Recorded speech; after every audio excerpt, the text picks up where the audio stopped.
Your Majesty, did you really send the Empress to the enemy camp? He let out a cold, mocking laugh. A few days ago she slapped the noble consort. This is just a scare tactic.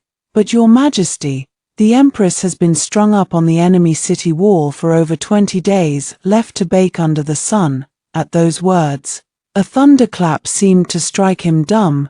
He sprinted toward the front lines without a second thought. You worthless woman, why hasn't the Emperor of Darchin come yet? Aren't you supposed to be the love of his life? How could he leave you hanging here like this, to rot and die? The Chanyu's roar after roar sent a flicker of emotion across Wen Yang's contorted face. Several lashes of the whip came crashing down, and the stench of blood filled her nostrils once more. When she forced her eyes open, her bloodshot pupils bulged grotesquely. Give it up, she gasped. The one he truly loves is Consort Yuan, not me. The mention of the noble consort sent the Chanyu into a blind rage. He swapped the whip for a serrated steel blade, and with one swift, brutal slash, he aimed straight for Wen Yang's face. A scar, thick and ugly as a centipede, split her cheek open instantly, horrifying, pitiful to behold. She sucked in a sharp breath of pain, her ears ringing with the Chanyu's endless tirade. Why does Xiao Mingyu get to love Yuan? Yuan was my wife. It was Xiao Mingyu who tricked her away from me, who stole her for his palace. I want Xiao Mingyu to bring Yuan here to trade for you. Otherwise, you'll hang on this wall for all eternity, 20 whole days, not a single word of reinforcement, not a trace of hope. When Yang hung suspended from the city wall, exposed to the scorching sun and pouring rain, teetering on the brink of death time and again only to be force-fed medicine by the Chanyu and revived, over and over. The enemy's physicians said her bones were shattered, her tongue crushed. She clung to life by nothing more than a thread, and she clung to that thread, if only to see, if only to know whether Xiao Mingyu's reinforcements would ever come.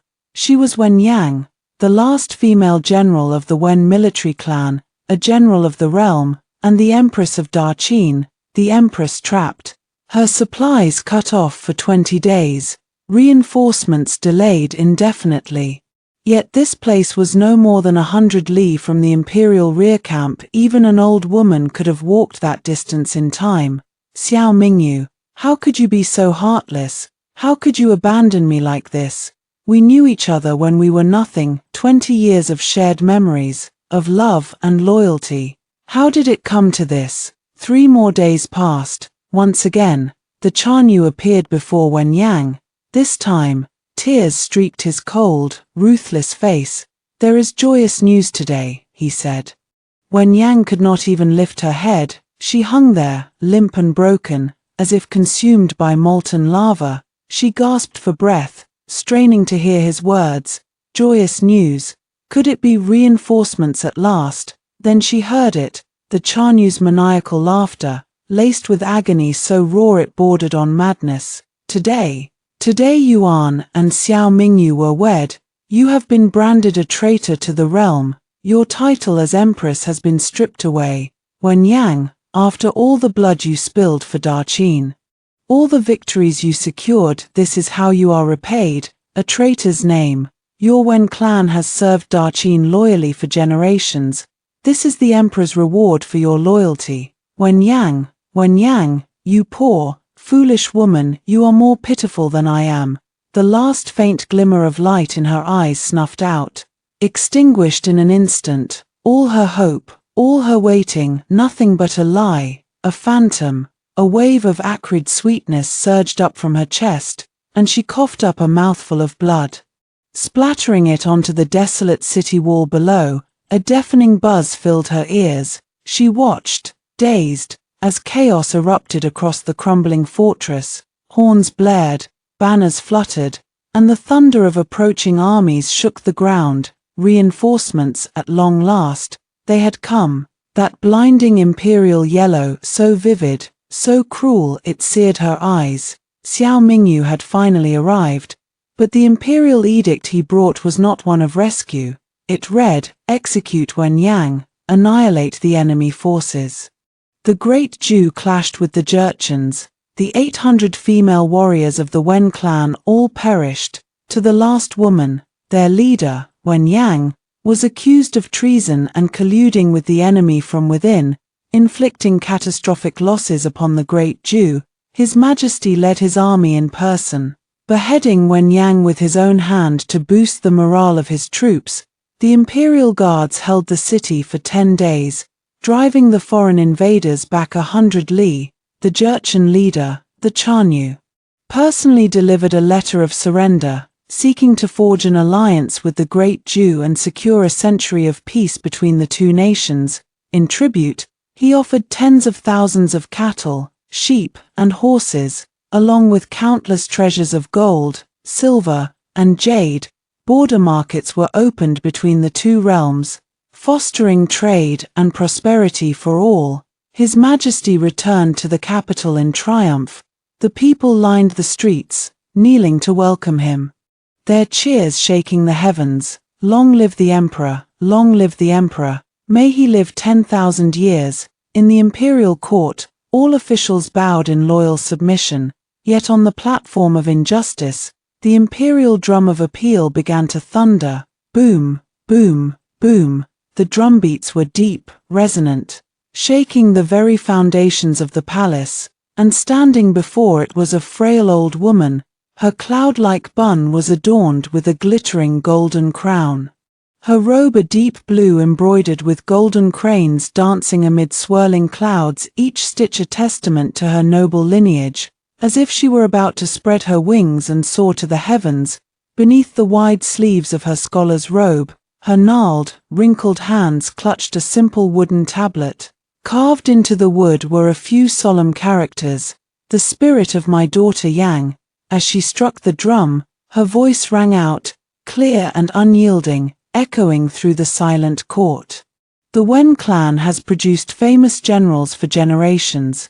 My son Wen Mion was the greatest general of the great Jew. From the day the late emperor ascended the throne, he guarded our borders for 10 long years. When the treacherous Jurchens deceived innocent villagers, Wen Mion risked his life to save them, only to be captured and killed in the enemy camp.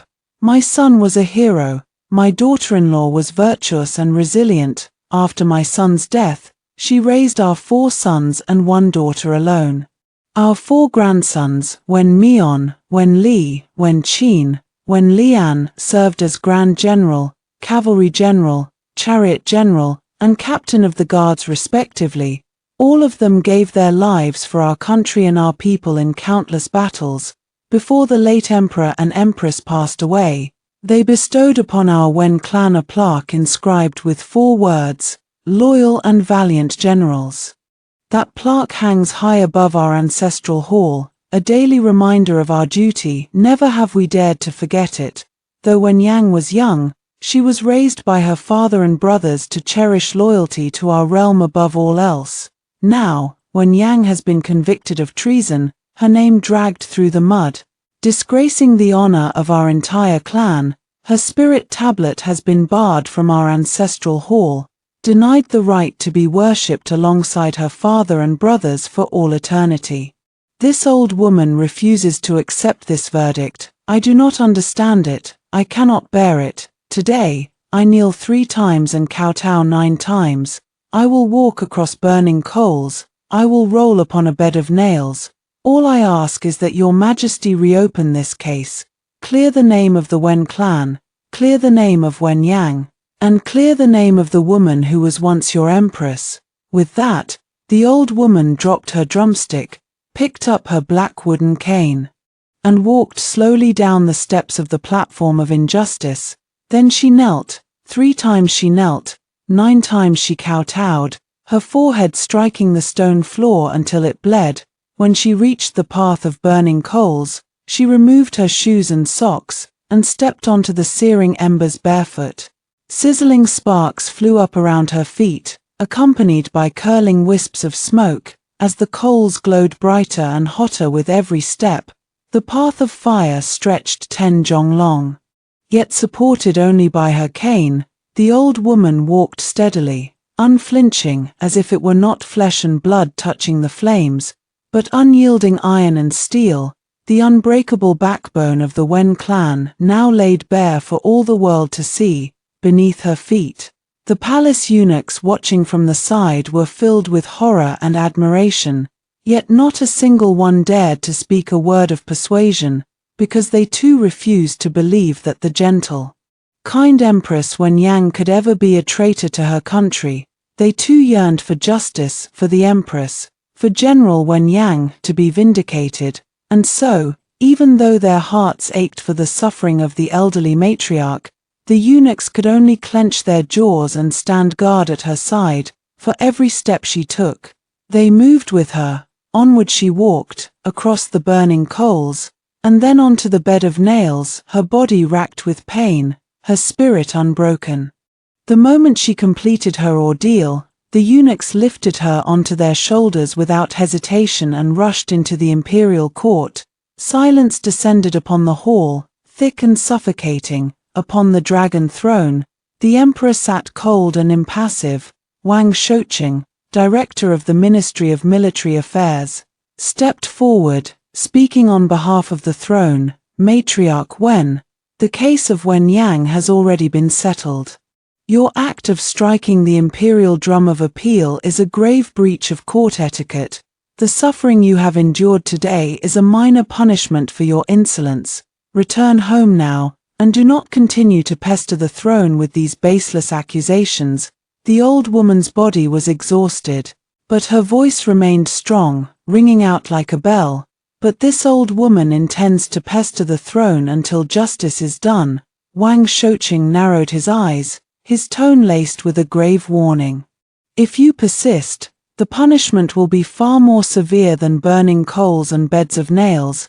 The old woman pulled her lips into a sharp, bitter smile. If Wen Yang's crimes are truly proven, if there is undeniable evidence of her guilt, then it means I failed to raise her properly. I deserve to share her fate.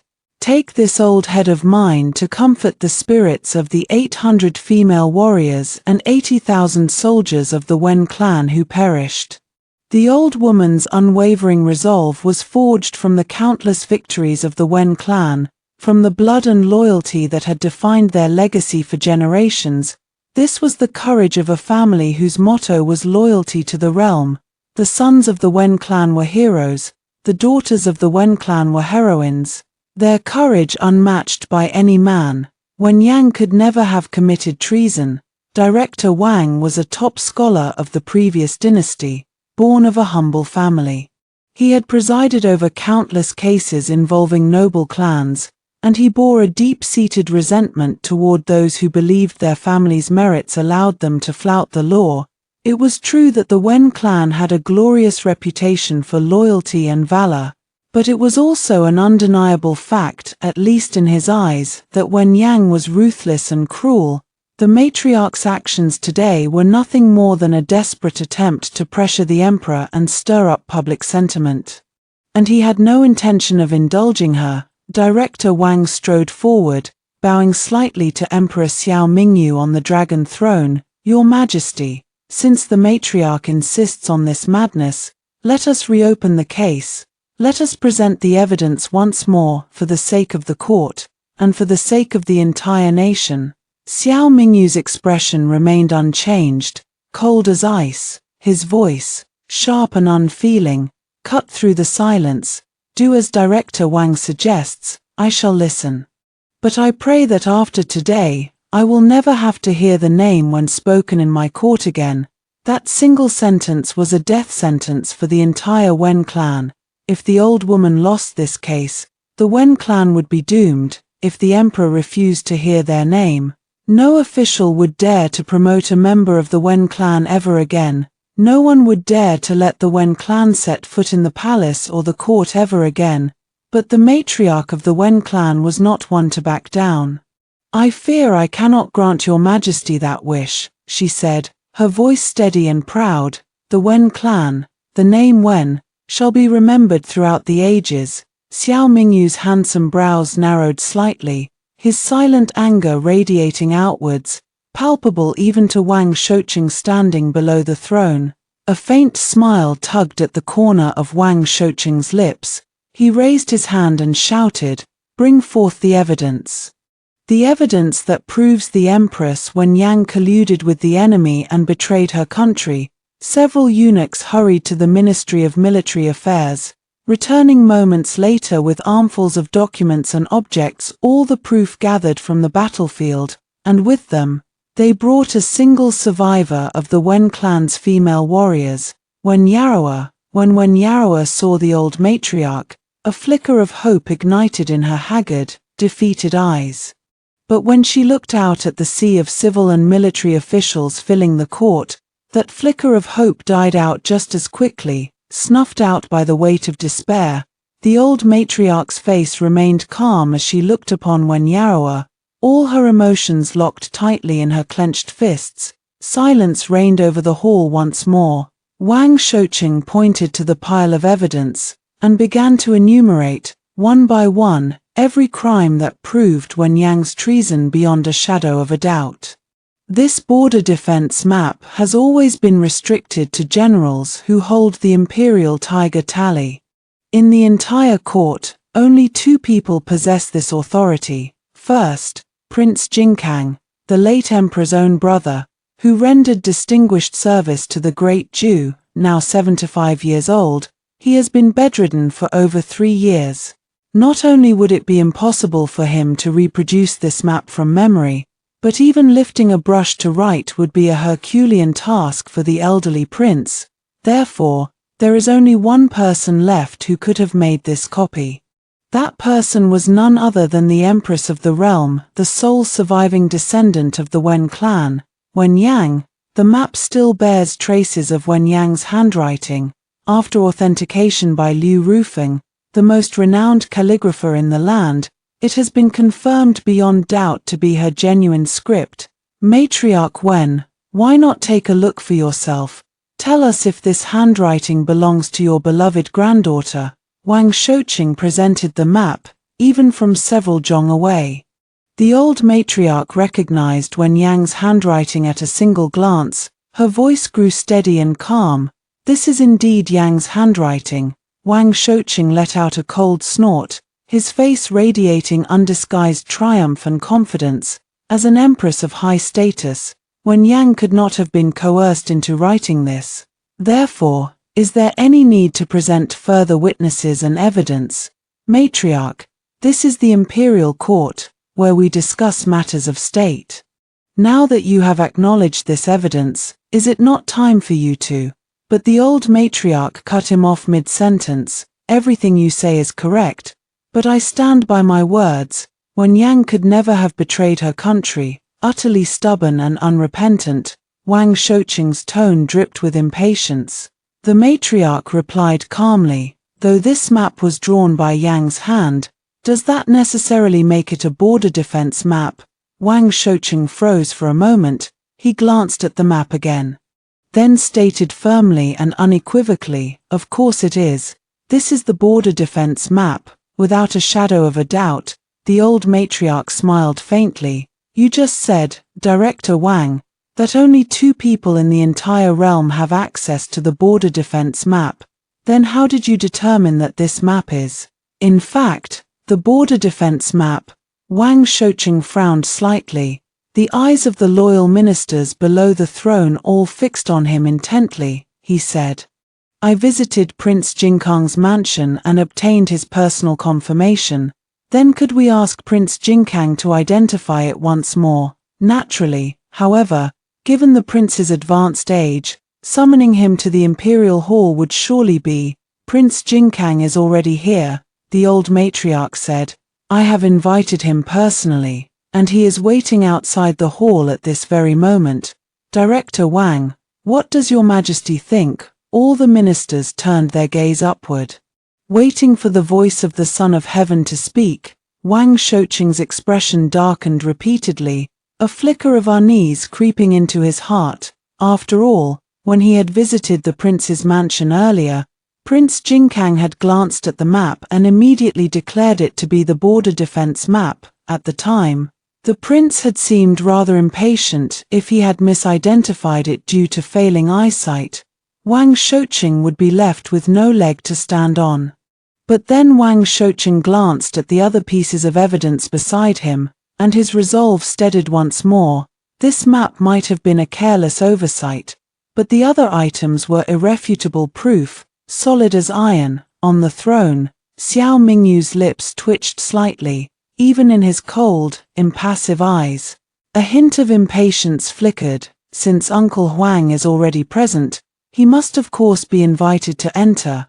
Go and announce him, he ordered. A eunuch hurried off to fetch the prince. Moments later, Prince Jinkang stepped into the imperial hall. Everyone had expected to see him carried in a palanquin, or at least supported by attendants, but never had they imagined he would stride in on his own 2 feet. Looking bright and alert, Prince Jinkang's face was glowing with vitality, not a trace of sickness to be seen. Your humble servant pays homage to your Majesty, he said, his voice deep, resonant, and full of vigor. A stunned silence fell over the entire hall. Wang Shoucheng's heart skipped a beat, a surge of alarm coursing through him. Even Xiao Mingyu's cold, detached eyes showed a flicker of surprise. Uncle Huang, you seem to be in excellent spirits, the emperor said. When I visited your mansion recently, I feared you were at death's door. I wonder which divine physician you consulted to work such a miracle. Prince Jinkang sighed deeply, bowing respectfully. Your Majesty, your humble servant is guilty of a heinous crime. What do you mean? Uncle Huang, I deceived your Majesty. I deceived all the ministers of the court. Most of all, I deceived Director Wang. I have wronged Empress Wen, and I have wronged the entire Wen clan.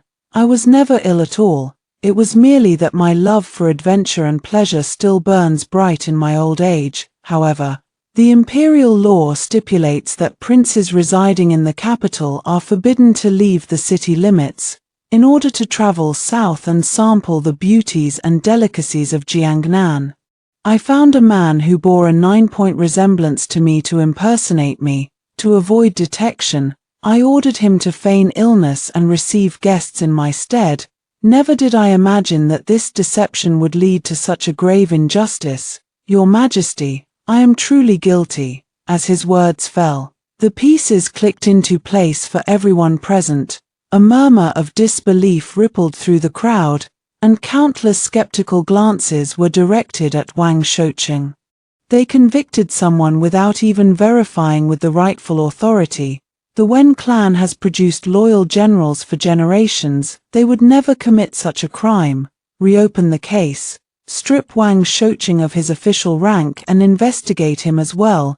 Amidst the whispered discussions around her, the old matriarch's expression remained unchanged. She simply watched, listened, and waited for the moment when Wen Yang's name would be cleared. Wang Shoucheng's face burned with shame, as if every pair of eyes upon him were slaps across his cheeks. After decades of loyal service to the court, he never thought his lifelong reputation would be ruined by the whims of a pleasure-seeking prince. He pressed his lips together tightly and said, Your Highness, we shall set aside your transgressions for now. First, please examine this map once more and confirm, is it truly the border defense map? Wang Shoucheng held out the map to Prince Jinkang, but the prince fell silent. Xiao Mingyu watched the scene unfolding below the throne. For the first time, he found himself desperate to know the truth about this map. Wen Yang was a ruthless, unforgiving woman. Even if she had not betrayed her country, she had committed enough crimes to deserve death 100 times over.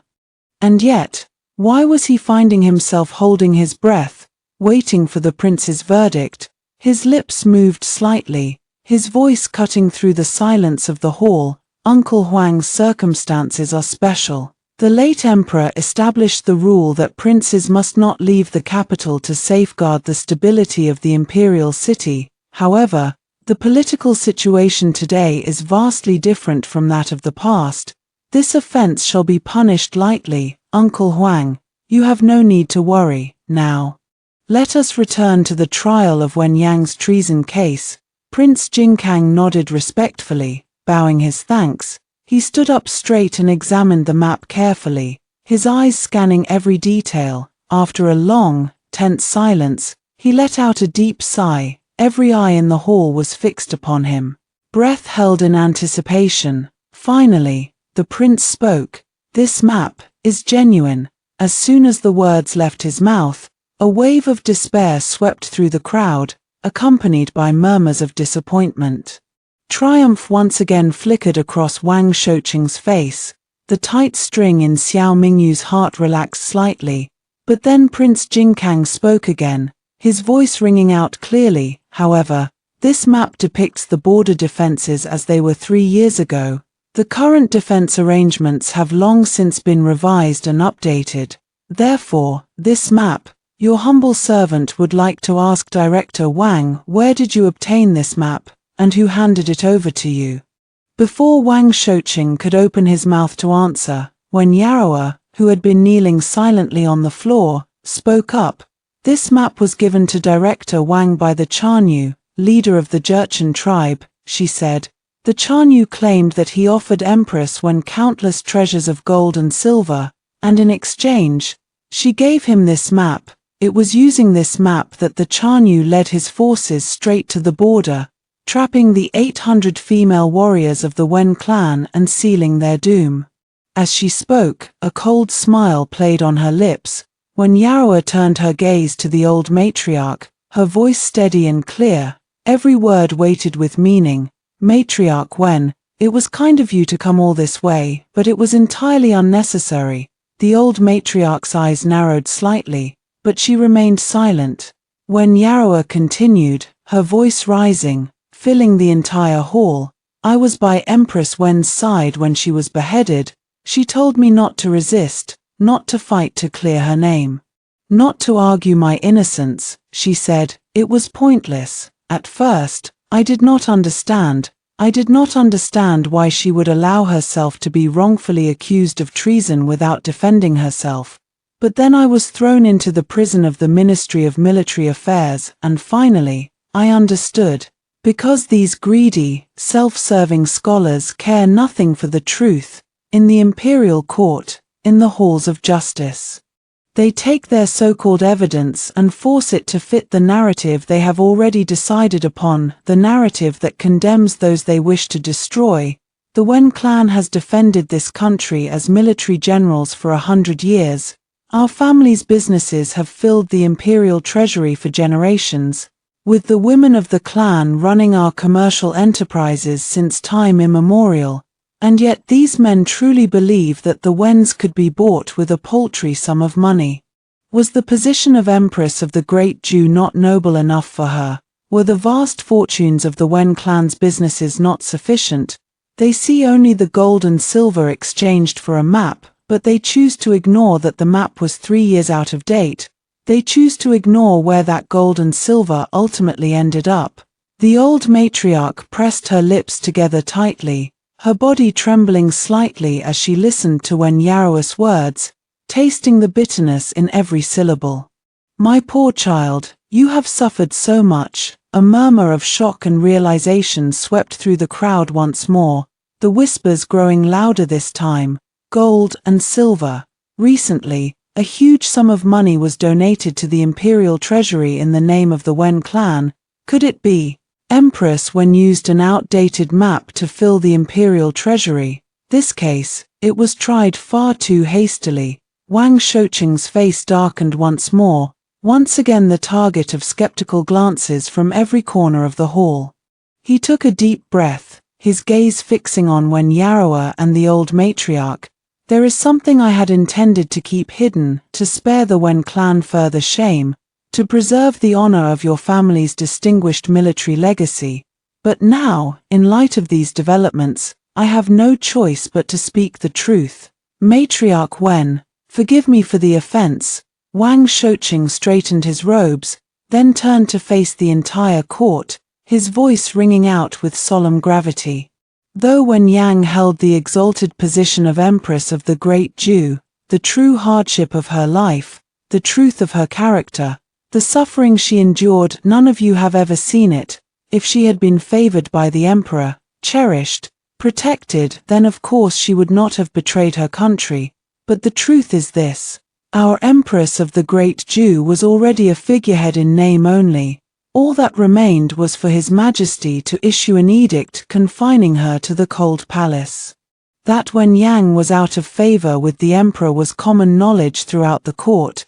She received no affection from the imperial family. She earned no respect from the other concubines of the harem. She was shown no deference by the eunuchs and palace maids. Though she was empress, she lived a life of poverty and hardship, never knowing a single day of joy in the imperial palace. Xiao Mingyu's expression clouded over, his eyes darkening, the tight string in his heart, which had relaxed slightly moments earlier, snapped taut once more. When Yang was out of favor with him, yes, that was true, but when Yang living in poverty, how could that be possible? She was the Empress of the Great Jew. She was the most beloved daughter of the Wen clan. Wang Shouqing lifted the hem of his official robe and knelt down on both knees before the throne. "Your Majesty," he said, his voice earnest, "this is a matter concerning the imperial harem, which I would not normally dare to discuss in the court of state, but today, when my competence as a minister is being called into question, I have no choice but to speak out, to fight for fairness and justice." Xiao Mingyu's hands tightened slightly, his knuckles whitening. Beneath his cold, impassive exterior, a storm of emotions raged in his eyes. "The Empress lived in such misery, and I knew nothing of it," he said, his voice low and dangerous. "Speak freely, Director Wang, but if any of your words are proven false..."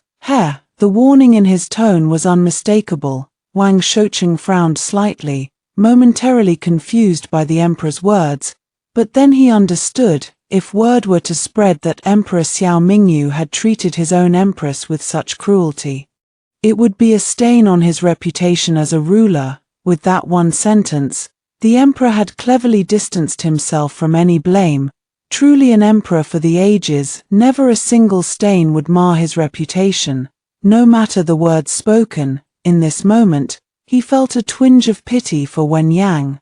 Pity that she had married into the imperial family, pity that she had become the empress of the realm, and pity that she had been driven down the path of treason, with Emperor Xiao Mingyu's permission. Wang Shouqing turned and laid out the detailed records of Empress Wen's daily expenses in the palace, one by one, his voice ringing out with conviction. In the second year of Mingjia, the winter was bitterly cold. Every concubine in the harem was supplied with the finest golden-threaded charcoal to keep their palaces warm, and quilts of varying quality were distributed according to their ranks, plentiful, provided on demand. Yet in Empress Wen's Palace of Peace, the use of charcoal was strictly forbidden. Not a single new cotton quilt was sent, even old, tattered bedding was denied. 2 maids in the Palace of Peace froze to death that winter. As the words fell, the court erupted in an uproar. When Yaroa let out a cold, bitter laugh, tears streaming uncontrollably down her face. One of the 2 maids who had frozen to death was her own younger sister. When she had heard the news of her sister's death, she had refused to believe it. How could she have imagined that a maid serving the empress herself would freeze to death in the palace, denied even charcoal and a warm quilt? The old matriarch's heart was also seized by a violent shock. For that winter, when Yang had sent someone home to ask for money to bribe the palace officials, her daughter-in-law, heartbroken for her daughter, had saved 1,000 taels of silver to send to the palace, but the old matriarch had stopped her. All her life, she had upheld the honor of loyalty and integrity. She despised such underhanded dealings with money above all else.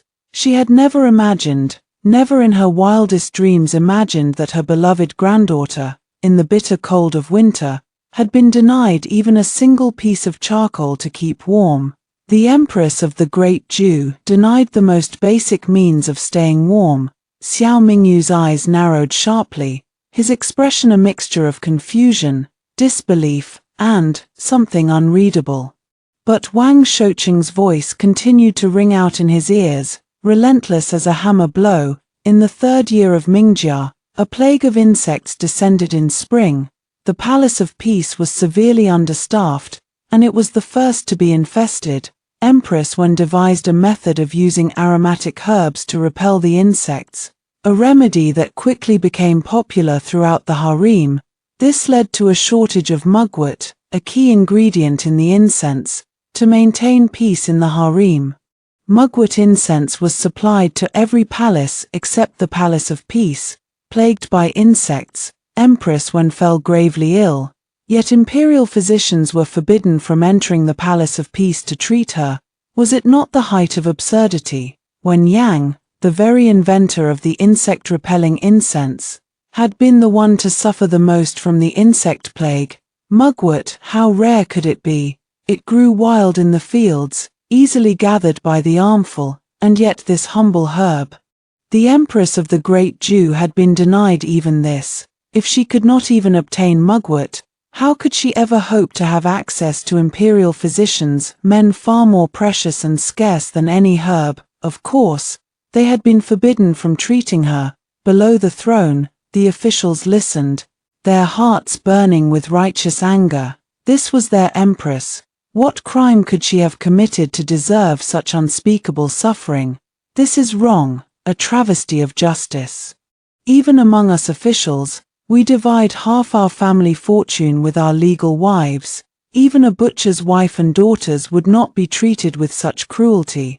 If His Majesty has no hidden difficulties, then why? Xiao Mingyu listened to the murmurs rising around him, and to Wang Shouqing's ceaseless litany of accusations.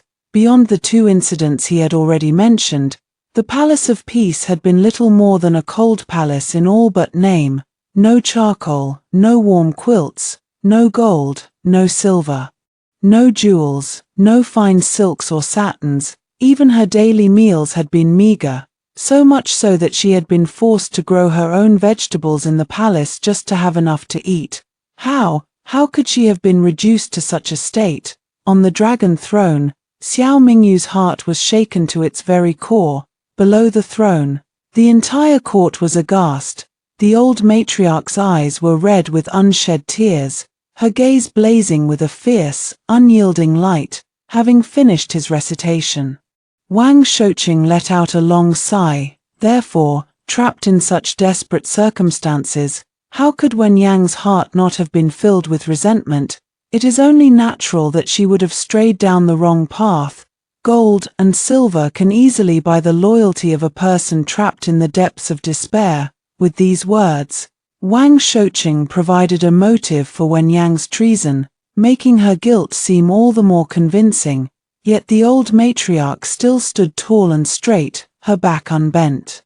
Everything you have said, Director Wang, fills this old woman with profound shame, she said, her voice steady and clear, cutting through the murmurs of the court. As the matriarch of the Wen clan, I was completely unaware that my dearest treasure was enduring such grievances in the imperial harem.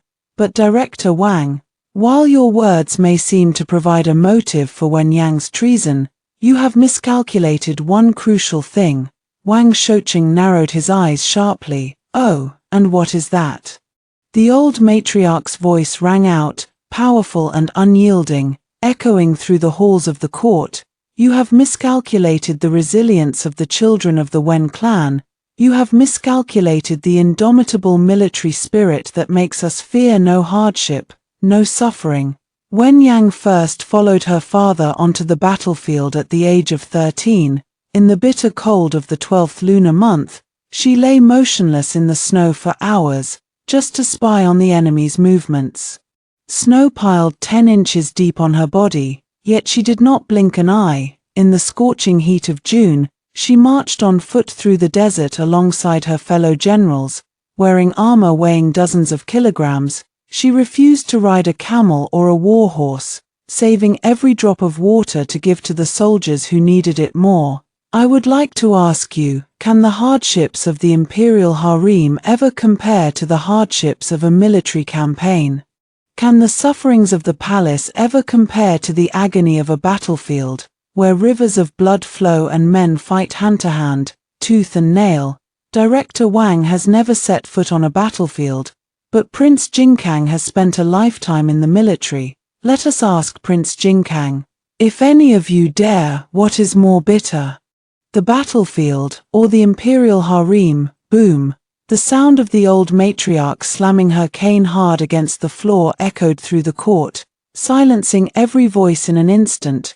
Wang Shouqing's heart jumped into his throat, Xiao Mingyu's hands tightened into fists, his knuckles turning white. For the first time, a flicker of raw emotion crossed his usually impassive, handsome face. Prince Jinkang let out a deep sigh, his expression a mixture of regret and sorrow. The Wen clan, an entire family of loyal heroes, reduced to such a state, it was enough to break any soldier's heart. He turned his gaze to the imperial throne, where Xiao Mingyu sat high above them, on a platform paved with golden dragons, his nephew ruthless, cruel, unfeeling, a man who would suffer no betrayal, no imperfection. And yet, how could he have handled the case of Wen Yang with such reckless haste? He bowed deeply, his voice ringing out with solemn conviction, "Your Majesty, I swear on my life that the entire Wen clan is loyal to the bone. Not a single one of us could ever betray our country. I beg your Majesty to clear Wen Yang's name, to clear the name of the Wen clan, to restore her innocence, so that she may rest in peace, so that her spirit tablet may be placed in the Wen ancestral hall, complete and honored." Following his lead, the civil and military officials standing behind Wang Shouqing all knelt down, prostrating themselves before the throne. Their voices rang out as one, loud and clear, "The charges against Wen Yang are unjust. We beg your Majesty to clear her name, to restore the innocence of our Empress." As the words echoed through the court, the tears that had filled the old matriarch's eyes finally spilled over, streaming down her face. This was why Wen Yang deserved the loyalty of the entire court. This was why the Wen clan deserved to stand tall, their name unblemished. This was the indomitable military spirit forged by 100 years of loyal service to the great Jew. Xiao Mingyu looked down at the sea of kneeling officials before him, his lips pressed into a thin, bloodless line, his face turning ashen. Beneath his cold, detached exterior, his throat felt tight, as if blocked by a heavy stone. A mountain of weight pressed down on his heart, making it impossible to breathe. In his eyes, Wen Yang had always been a venomous woman, one who had cruelly harmed the concubines, who had schemed endlessly for his favor. When Wang Shouqing had pronounced her guilty of treason, these very officials had shouted themselves hoarse, crying, "Long live the emperor, wise is our emperor." But now, because the old matriarch sought to overturn the verdict, these same officials were forcing him to clear Wen Yang's name. "Director Wang," he said, his voice cold and sharp, his gaze falling on the man kneeling below the throne. "What do you think?" Wang Shouqing could hear the faint undercurrent of anger in the emperor's tone, even through the oppressive silence of the court. He pressed his lips together tightly, bowing his head. "Your Majesty, I believe it would be unwise." Xiao Mingyu narrowed his eyes slightly, a cold glint in his gaze. "Oh, but now all my officials believe Wen Yang to be innocent. What do you suggest I do?" "Director Wang, your Majesty, wait. Allow me to list all of Wen Yang's crimes in full, then we may make a final decision." "Very well, I shall wait." The old matriarch watched everything unfolding before her, her heart turning colder with each passing moment. That man sitting high upon the imperial throne, draped in bright yellow silk, the man who had held the very center of Wen Yang's heart.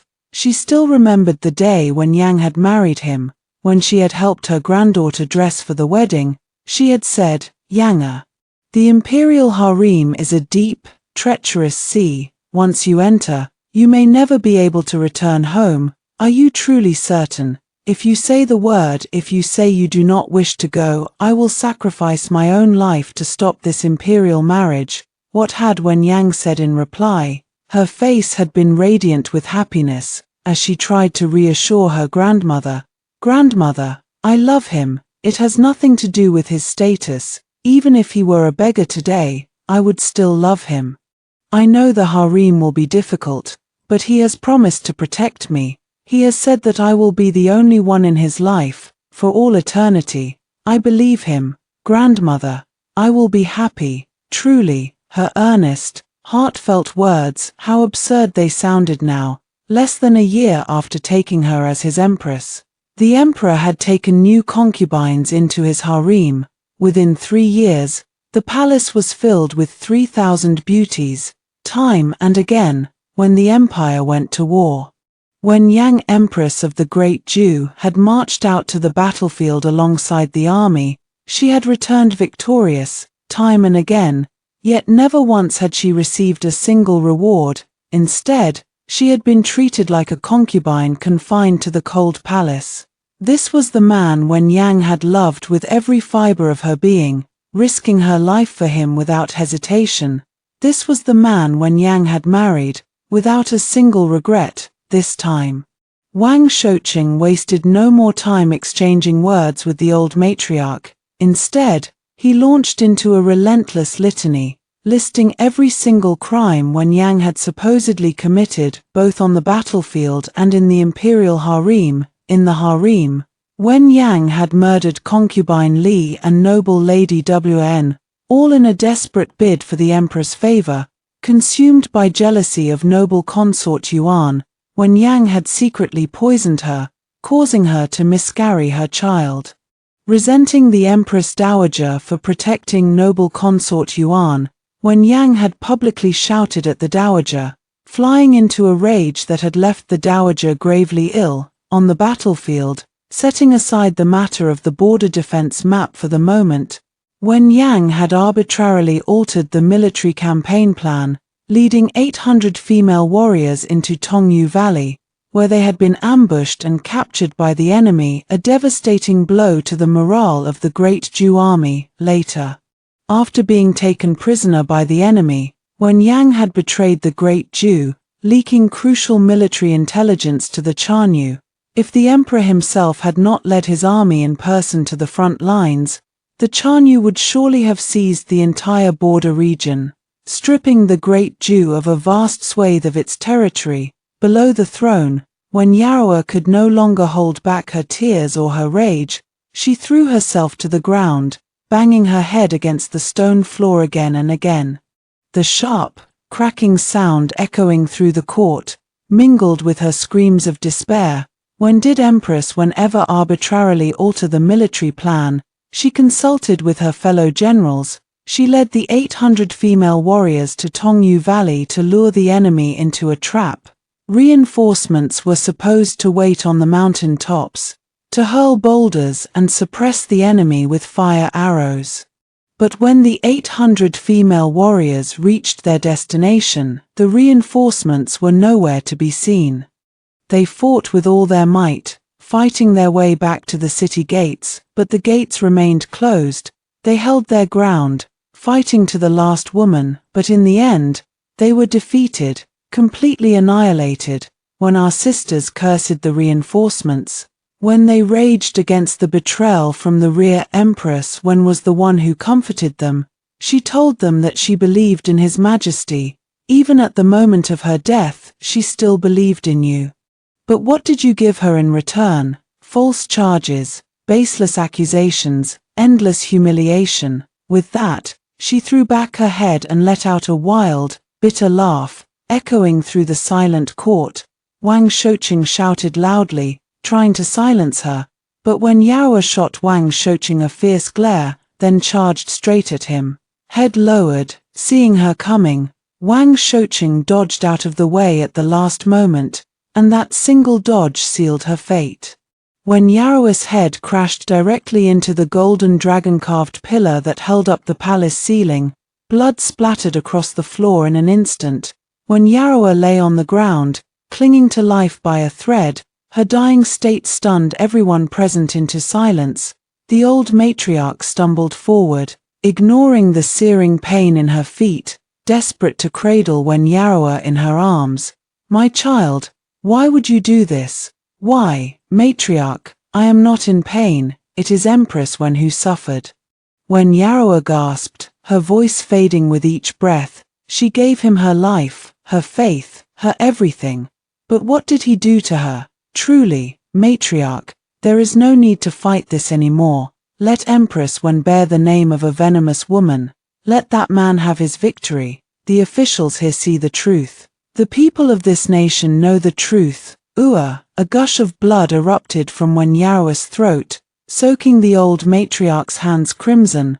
Wang Shouqing's heart jolted with a pang of guilt. Leaving him speechless, Xiao Mingyu narrowed his eyes, the furrows between his brows deepening, his expression unreadable.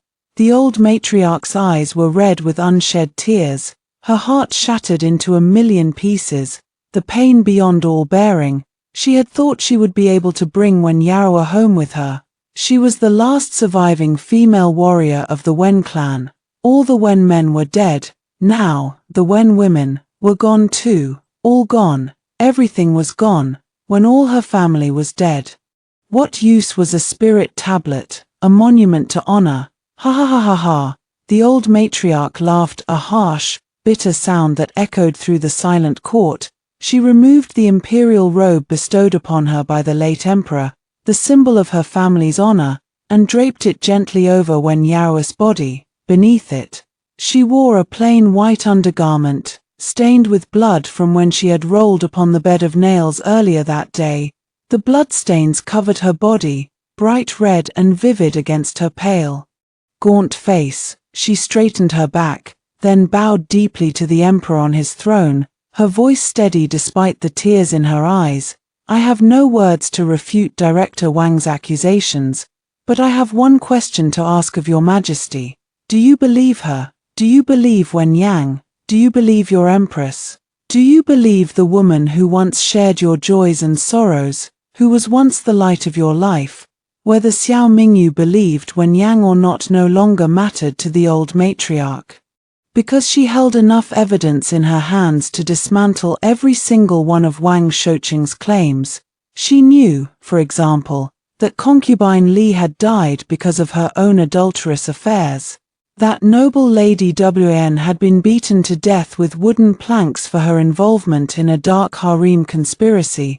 That noble consort Yuan's miscarriage had been the work of scheming villains, not Wen Yang. But the old matriarch chose not to reveal any of these truths in the imperial court. Because Wen Yang had believed it was unnecessary, because what mattered most to Wen Yang was not the truth in the eyes of the world, but whether Xiao Mingyu believed her, whether he had ever truly loved her. Xiao Mingyu's back went rigid with tension. He had ascended the throne at the age of 8, spending every day and night of his life upon this dragon throne. Never once had he felt so utterly tormented, so utterly on edge. Did he believe Wen Yang? What a joke, a venomous, scheming woman. What was there to believe? The old matriarch saw the flicker of mockery at the corner of the emperor's lips, and in that instant, she understood his answer loud and clear. She took a deep, shuddering breath, then raised the wooden spirit tablet she had been clutching and hurled it to the ground with all her strength. The simple wooden tablet shattered into 2 pieces with a sharp crack.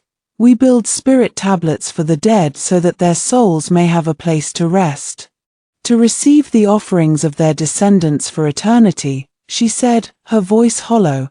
I came here today hoping to clear Wen Yang's name, to restore her honor, but now, I see it was all in vain. She once told me she loved the rivers and mountains, the grasslands, the freedom of riding a horse across the open plains. She was never meant to be confined to one place. She deserves to roam the world beyond, far away from the filth and corruption of this court. I have wasted the time of every official here today. I have caused His Majesty nothing but trouble. Prince Jinkang, I thank you for coming here today. Even though I have failed to live up to your expectations, I shall take my leave now. The elderly woman knelt down, then lifted Wen Yao's lifeless body onto her shoulders with a Herculean effort. Several officials rushed forward to help her, but none were as quick as Prince Jinkang. The prince moved to take Wen Yao's body from her. But the old matriarch refused to let go. Reluctantly, Prince Jinkang could only help her steady the body as she carried it. under the watchful eyes of the entire court, the old matriarch walked slowly out of the imperial hall. When Yaro's body draped over her shoulders, before she left, she turned back one last time, her voice ringing out clearly, "I owe all of you a debt today. I shall repay it when I return home." The farce of the old matriarch's appeal was over. Each official in the court was left with their own thoughts, their hearts heavy with sorrow and regret. Perhaps some wondered what she had meant by that final promise to repay her debt. Xiao Mingyu's back slumped forward, a look of utter defeat crossing his face. Something vital had been torn from his heart, leaving an empty, aching void behind. His eyes remained fixed on the broken spirit tablet lying on the floor. When an empress died, she was entitled to be buried in the imperial mausoleum. But because of Wen Yang's crimes, the officials in charge of the mausoleum had never even considered granting her that honor. Prince Jingkang knelt down, picked up the 2 pieces of the shattered spirit tablet, and tucked them gently into his sleeve. He let out a bitter laugh. "Since no one else wants this, I shall take it with me. This girl once raced horses with me. Back then, I did not know who she was. I thought she was just some unknown youth. We made a bet. Whoever lost would have to call the winner ancestor. She was young, but she was an excellent rider. She beat me by a single stride." She laughed it off and forgot about the bet soon after. "But I have remembered it all these years. Who would have thought this ancestor title would come true today? I shall take this spirit tablet to the grasslands and bury it there, so that she may ride her horse freely for all eternity. It is the least I can do to fulfill her wish." On the day of the emperor and empress's wedding, Prince Jingkang had asked her teasingly, "Little girl, once you enter the palace, you will never get to ride a horse again." She had smiled brightly and replied, "I do not need to ride a horse. I have to stay by my husband Xiao's side. Besides, I have to guard his empire. Just wait and see. I will become the greatest empress in history, defending this nation for him." Her smile had been so bright, so full of hope and joy. Even during those days in the harem when she had nothing to eat and no warm clothes to wear, she had still found happiness in her life, all because she had him in her heart. He was her faith. The court session was dismissed. The eunuchs had already brought buckets of water and scrubbed the bloodstains from the floor clean. Xiao Mingyu dismissed all his servants and eunuchs, leaving him completely alone in the vast, empty imperial hall. Silence, loneliness, memories began to flood his mind unbidden, one after another. "Xiao Mingyu, I grew these vegetables myself. Taste them. They are delicious." "Xiao Mingyu, why are you going to the noble consort's palace again? You promised to come play with me in the Palace of Peace on the 15th. "Your Majesty, I did not harm the noble consort. How could I ever hurt the woman you love? Your Majesty, I beg you to let me lead the army to the northern border. I will defend our land and keep it safe for you." "Your Majesty, why have the reinforcements not arrived yet?" "Xiao Mingyu, do you truly not believe me?" "Very well, I understand now. In the end, it was all just Wen Yang's wishful thinking." Her bright, smiling face had gradually been clouded by sorrow and pain over the years. "Wen Yang, why have you become like this? Stay away from me. From now on, you are confined to the Palace of Peace. Do not dare to come near me again. From this day forward, all supplies to the Palace of Peace are cut off." Faking illness again. Imperial physicians are not here to cater to Wen Yang's whims. From now on, no imperial physician is allowed to enter the Palace of Peace. "Get out of my sight. You dare ask for reinforcements? Traitor, execute Wen Yang." These cruel, heartless words, they had all come from his own mouth. So why had things between them turned out this way? "Your Majesty, Your Majesty, a terrible disaster has befallen us." An eunuch burst into the hall, his face ashen with panic. Xiao Mingyu frowned deeply. "What is it? Why are you in such a state?" The eunuch fell to his knees, gasping for breath, his words tumbling out incoherently. Xiao Mingyu took a deep breath, his patience wearing thin. if you cannot speak clearly, then get out of my sight." But the eunuch refused to leave. He struggled to catch his breath, then blurted out the terrible news, "Your Majesty, the matriarch of the Wen clan, she has hanged herself." The old matriarch had said she would give her own life if she failed to clear Wen Yang's name. She had kept her promise. She had sacrificed her life to atone for what she saw as her failure. Wen Yang's mother, Lu Wanna, took charge of preparing the old matriarch's body for burial. She kept vigil in the ancestral hall for 7 full days before finally arranging the funeral. When Yang's ashes were buried alongside the old matriarch, on the day of the funeral, every official in the court came to pay their respects. Even Wang Shouqing was among them. He knelt before the 2 coffins, kowtowing repeatedly to express his condolences. The second daughter-in-law of the Wen clan had a fiery temper. She shouted that she would drive Wang Shouqing away by force. But the eldest daughter-in-law, Wen Yang's mother, Lu Wanna, was a woman of great dignity and propriety. Not only did she allow Wang Shouqing to pay his respects, but she also invited him and his attendants to stand guard at the funeral until the ceremony was completed. White mourning cloths hung from every corner of the Wen mansion. The stream of mourners never ceased from dawn until dusk. There were countless famous scholars and wealthy merchants. There were countless street vendors and common tradesmen, even the neighbors, the vegetable seller, the butcher, the brother-in-law of the prison guard. They all came to pay their respects.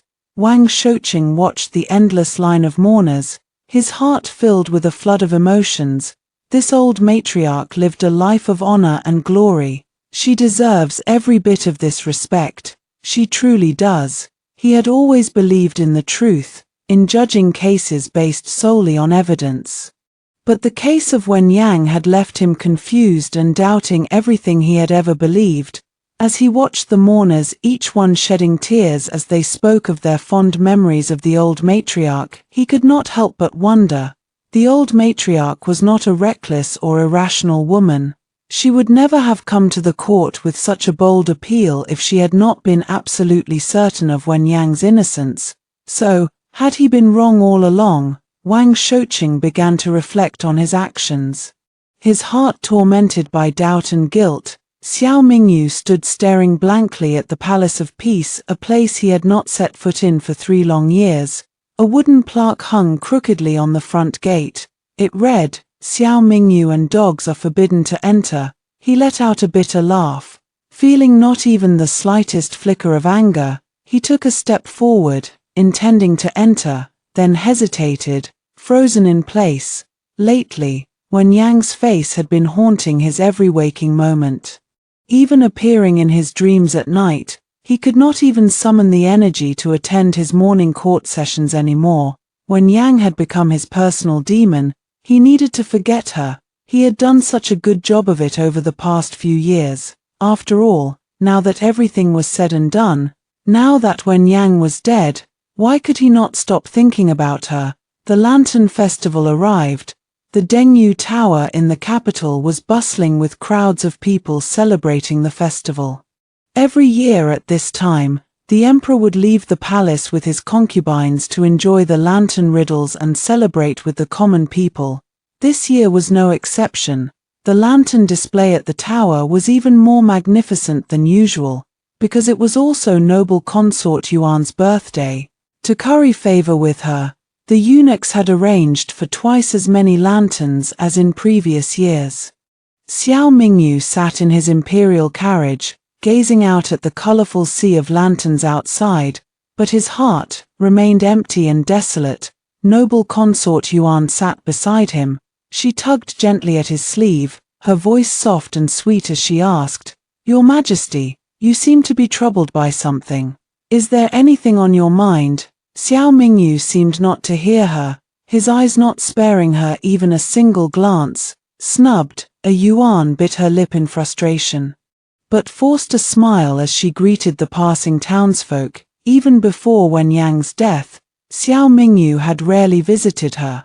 After Wen Yang died, he stopped going to the noble consort's palace altogether. The Empress's throne had been empty for months. Everyone inside and outside the palace whispered that she would soon be named the new Empress, but days turned into weeks, and Xiao Mingyu made no move to bestow the title upon her.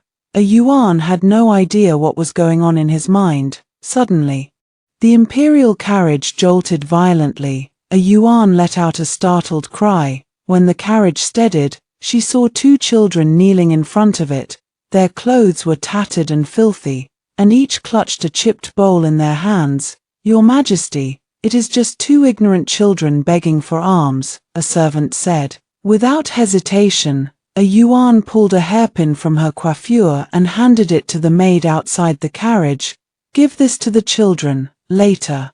Arrange for them to attend a private school." The maid did as she was told, but the two children tossed the golden hairpin to the ground without a second glance. Then, the older child raised her voice, shouting loud enough for everyone to hear, "My name is Nan Huan. This is my little brother Nan She. We two siblings have stopped the Empress carriage because we have a grievance to air, a grave injustice that must be righted." Xiao Mingyu's gaze finally focused on the two ragged beggar children. A Yuan was a master of reading facial expressions, and she instantly understood the Emperor's unspoken curiosity. She took the initiative to ask, her voice gentle and condescending, "What injustice have you come to report?" The two children spoke in unison, their voices ringing out clearly. "The wrongful conviction of General Wen Yang for treason." Xiao Mingyu's face darkened instantly. A Yuan's heart skipped a beat, a surge of alarm coursing through her. Nan Huan pressed on, her voice growing louder and more impassioned. "I have evidence that proves Sister Wen Yang was the kindest, most virtuous person in the entire realm." A Yuan glanced nervously at the crowd gathering around them, then back at Xiao Mingyu's grim expression, before turning her attention back to the children. Even the elderly matriarch Wen failed to produce any evidence to clear her name. What proof could two mere children possibly have? Nan Huan straightened her thin shoulders, her chin held high. "I have no physical evidence, but I have a witness, a living witness." She shot her little brother a meaningful look. Nan She nodded emphatically, his 3-year-old voice soft and childish, yet full of conviction. "I am the witness. When other kids bullied me, Sister Wen Yang bought me cotton candy.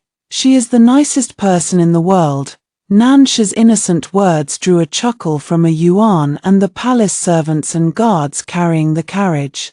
Nan Huan bit her lip in frustration, then turned and shouted over her shoulder, "All of you, come out now, stop hiding. What are you afraid of?" Slowly, hesitantly, a group of other little beggars emerged from the shadows, their bodies trembling with fear. They clenched their fists, silently repeating to themselves, "Better to die than live with this injustice." Then, in unison, they shouted at the top of their lungs, "We are witnesses. We can prove that Sister Wen Yang was a good person. She would never do anything to harm the people." With that breakthrough, more and more beggar children joined in, their voices swelling into a chorus. Over and over, they chanted the same simple, seemingly insignificant phrase, "We are witnesses. We can prove that Sister Wen Yang was a good person." Their words were empty of any legal weight, but in that moment, they echoed with a power that could not be ignored. A Yuan paid the children no further heed, dismissing them as a nuisance.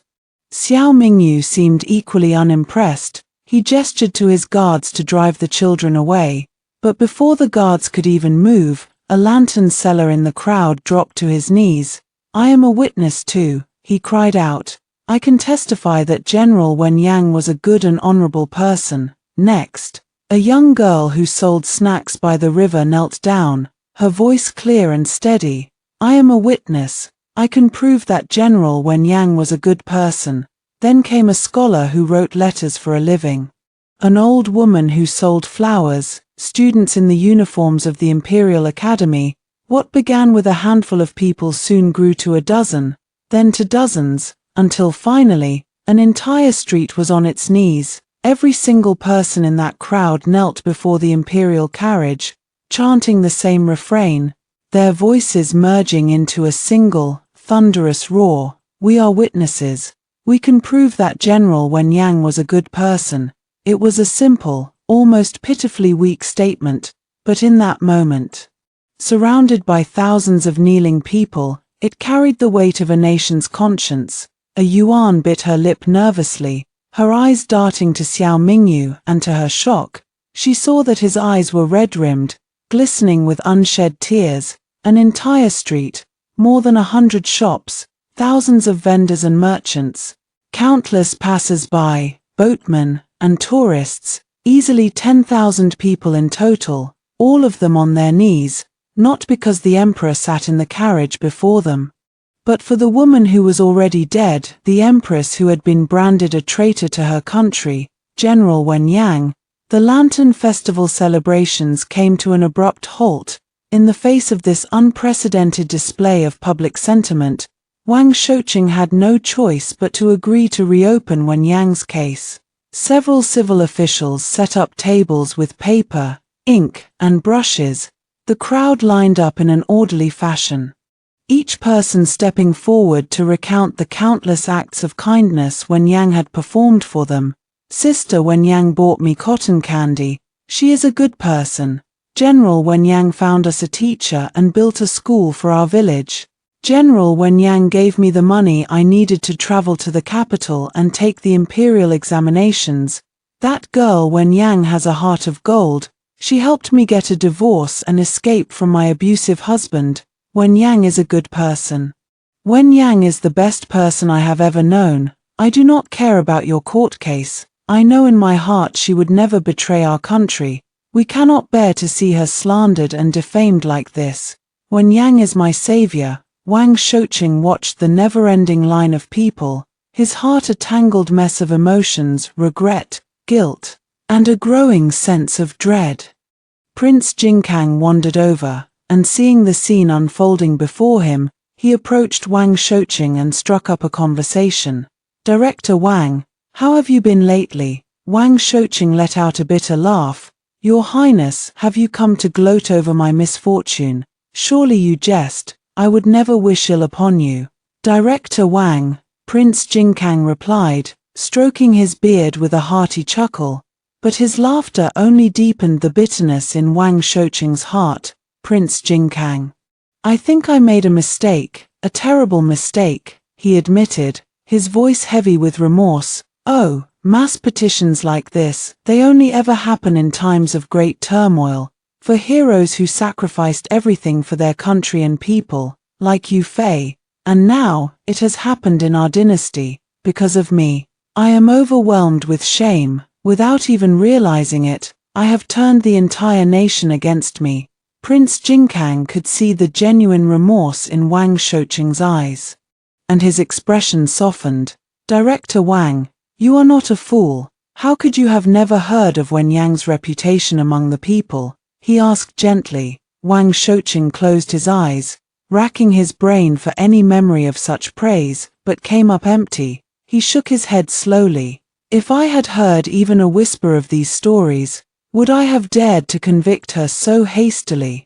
If I had known what the common people truly thought of her, I would have reviewed this case 100 times over, searching for every possible flaw. Your Highness, I fear my career is over. There is no way back for me now. All he had ever heard about Wen Yang were tales of her cruelty, her malice, her selfishness. He had never cared to involve himself in the petty intrigues of the imperial harem, but those vicious rumors had somehow found their way to his ears. Again and again, it was as if an invisible hand had been guiding him toward this verdict, every step of the way, and yet, all the evidence he had gathered had seemed solid, irrefutable. So where had he gone wrong? What had he missed? Prince Jingkang straightened his back, letting out a long, weary sigh. Now that it has come to this, do you think clearing Wen Yang's name is still the most important thing? When one person says Wen Yang was a good person, we doubt their words. When two people say it, we hesitate. When thousands upon thousands of people say it, we have no choice but to believe the truth. How could anyone possibly fake such kindness, such virtue, in front of an entire nation? Do you know who took care of concubine Li's child after her death? Who arranged for noble Lady Wan's family to be provided for after she died? And what about consort A Yuan's miscarriage? Do you truly believe Wen Yang was responsible for that? Wang Shouqing's eyes widened in shock, his heart sinking like a stone. The realization hit him like a physical blow, leaving him breathless. Do you really think the old matriarch Wen had no evidence to present? She lived her entire life with honor and integrity. Her family's reputation meant everything to her. But her granddaughter meant even more. When Wen Yaoa died, the matriarch lost all hope of seeing justice done. She had no reason to fight anymore. Director Wang, only the one who tied the knot can untie it. Go to the palace, go to the Wen mansion, walk among the people, listen to their stories. The truth is out there, you just have to be willing to see it. Prince Jinkang said no more. Instead, he added one final warning. There are people close to His Majesty who have been spreading lies and sowing discord. You should not have turned a blind eye to their schemes. I am leaving now, Director Wang. Choose your next steps wisely. Your future depends on it. With that, Prince Jinkang turned and walked away, leaving Wang Shouqing standing alone in the middle of the crowd. He watched the prince's retreating figure, then glanced at the ever-growing line of people waiting to give their testimonies. What had started as a single street had now doubled in length, stretching as far as the eye could see. The civil officials he had assigned to record the testimonies were trembling, their hands cramping from writing so furiously. There were simply too many stories to tell. A servant approached, struggling to carry 2 large boxes filled with documents. Wang Shouqing stepped forward, opening one of the boxes at random. Inside were page after page of accounts, detailing the smallest, most trivial acts of kindness Wen Yang had performed for the people. Wen Yang helped this common woman find her lost kitten. Wen Yang drove off bandits and saved my mother and children from harm. Our village was devastated by a flood. We survived only because of Wen Yang's relief efforts. Signed, the farmers of Miaohe Town, Jiangnan. The stories from the capital were small, everyday acts of kindness. The stories from the remote countryside were far more dramatic tales of rescue, of sacrifice, of hope restored. Yet even these small, seemingly insignificant acts had brought people from all walks of life to kneel in the streets, demanding justice. And the more dramatic stories had inspired people to travel hundreds of miles, just to share their memories of Wen Yang. Wang Shouqing's heart was tight with a mixture of guilt and resolve. Send for my advisors immediately, he ordered his servant. Tell them to take over from these officials. I am going to the palace, sir. Shall I arrange a carriage for you? No need. Stay here and keep order. I will go alone. Yes, sir. Wang Shouqing made his way to the imperial palace, determined to report the unprecedented public outcry to Emperor Xiao Mingyu in person. But when he arrived at the emperor's study, it was empty. The throne hall was also deserted. When he asked the eunuchs where the emperor had gone, they claimed to have no knowledge of his whereabouts. Suddenly, Wang Shouqing lost all desire to deliver his report. Instead, he struck up a conversation with some of the palace maids and guards loitering in the front hall. When Yang had been the empress of the Great Jew, she should have been confined to the palace, bound by protocol and duty. How had she found the time to roam the streets? Performing so many acts of kindness for the common people, one elderly eunuch, who had served the emperor longer than most, let out a weary sigh and answered his question. Surely you know the empress was out of favor with His Majesty, Director Wang. He had not set foot in the Palace of Peace for years. She had a strained relationship with the Empress Dowager, and she kept her distance from the other concubines. But the Empress was a skilled martial artist. Climbing over a palace wall was child's play for her. Even so, it seems almost impossible that she never got caught after all these years. Director Wang, have you forgotten? The guard stationed at the palace gate was Xiao Wu, raised by the Wen family since childhood. Xiao Wu is an honest and loyal man. He would never disobey the young ladies of the Wen clan.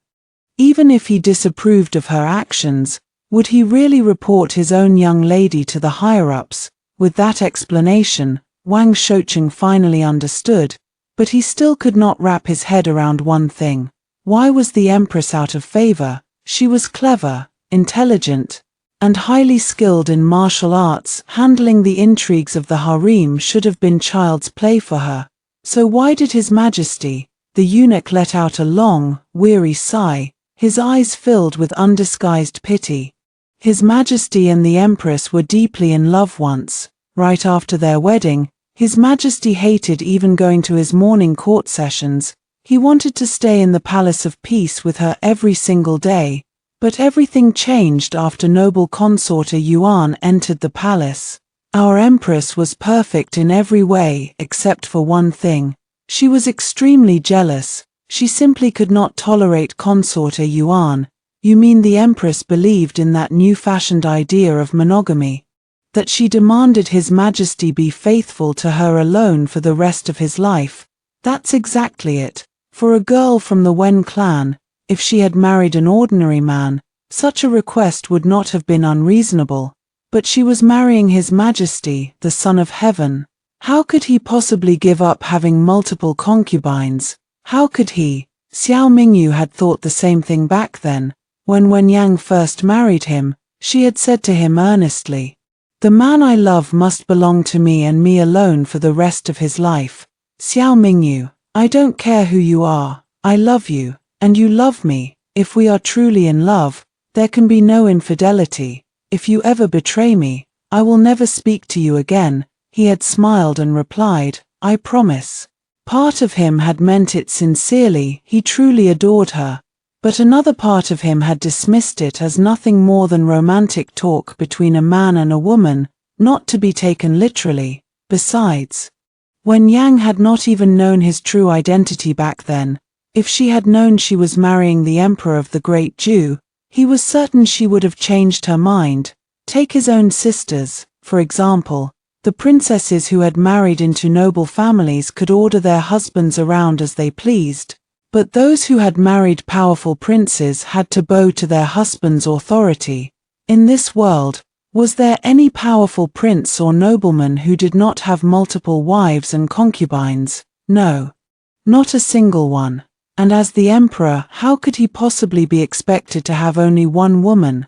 When Wen Yang entered the palace, the harem already housed 3 high-ranking consorts and countless lesser nobles. At the time, she had shown a hint of displeasure, but she had quickly gotten over it. The newlyweds were inseparable, as affectionate as glue.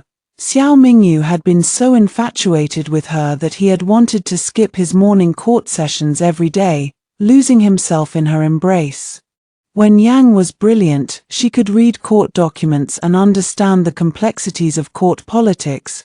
When they were together, they did not just talk about poetry and romance, they also discussed matters of state. Of course, they occasionally sparred with each other as well. When Yang was an exceptional martial artist, but she always held back a little when fighting him, letting him save face. At first, everything between them had been perfect.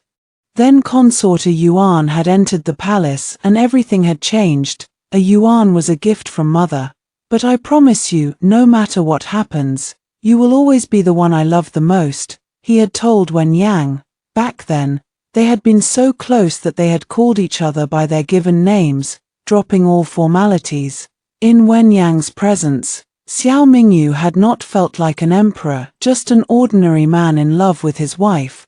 But after a Yuan's arrival, Wen Yang had made things difficult for the new consort at every turn, and that had given him the perfect excuse to blame her. Wen Yang, is this the so-called honor and integrity you claim to uphold, framing a Yuan, bullying the other concubines, trying to monopolize my affection? Take a good look at yourself.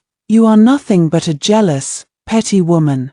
Do you even deserve to be my empress? At first, he had been the one to break his promise, the one who owed her an apology, but after her misdeeds. He had convinced himself that he was the one being magnanimous by tolerating her behavior.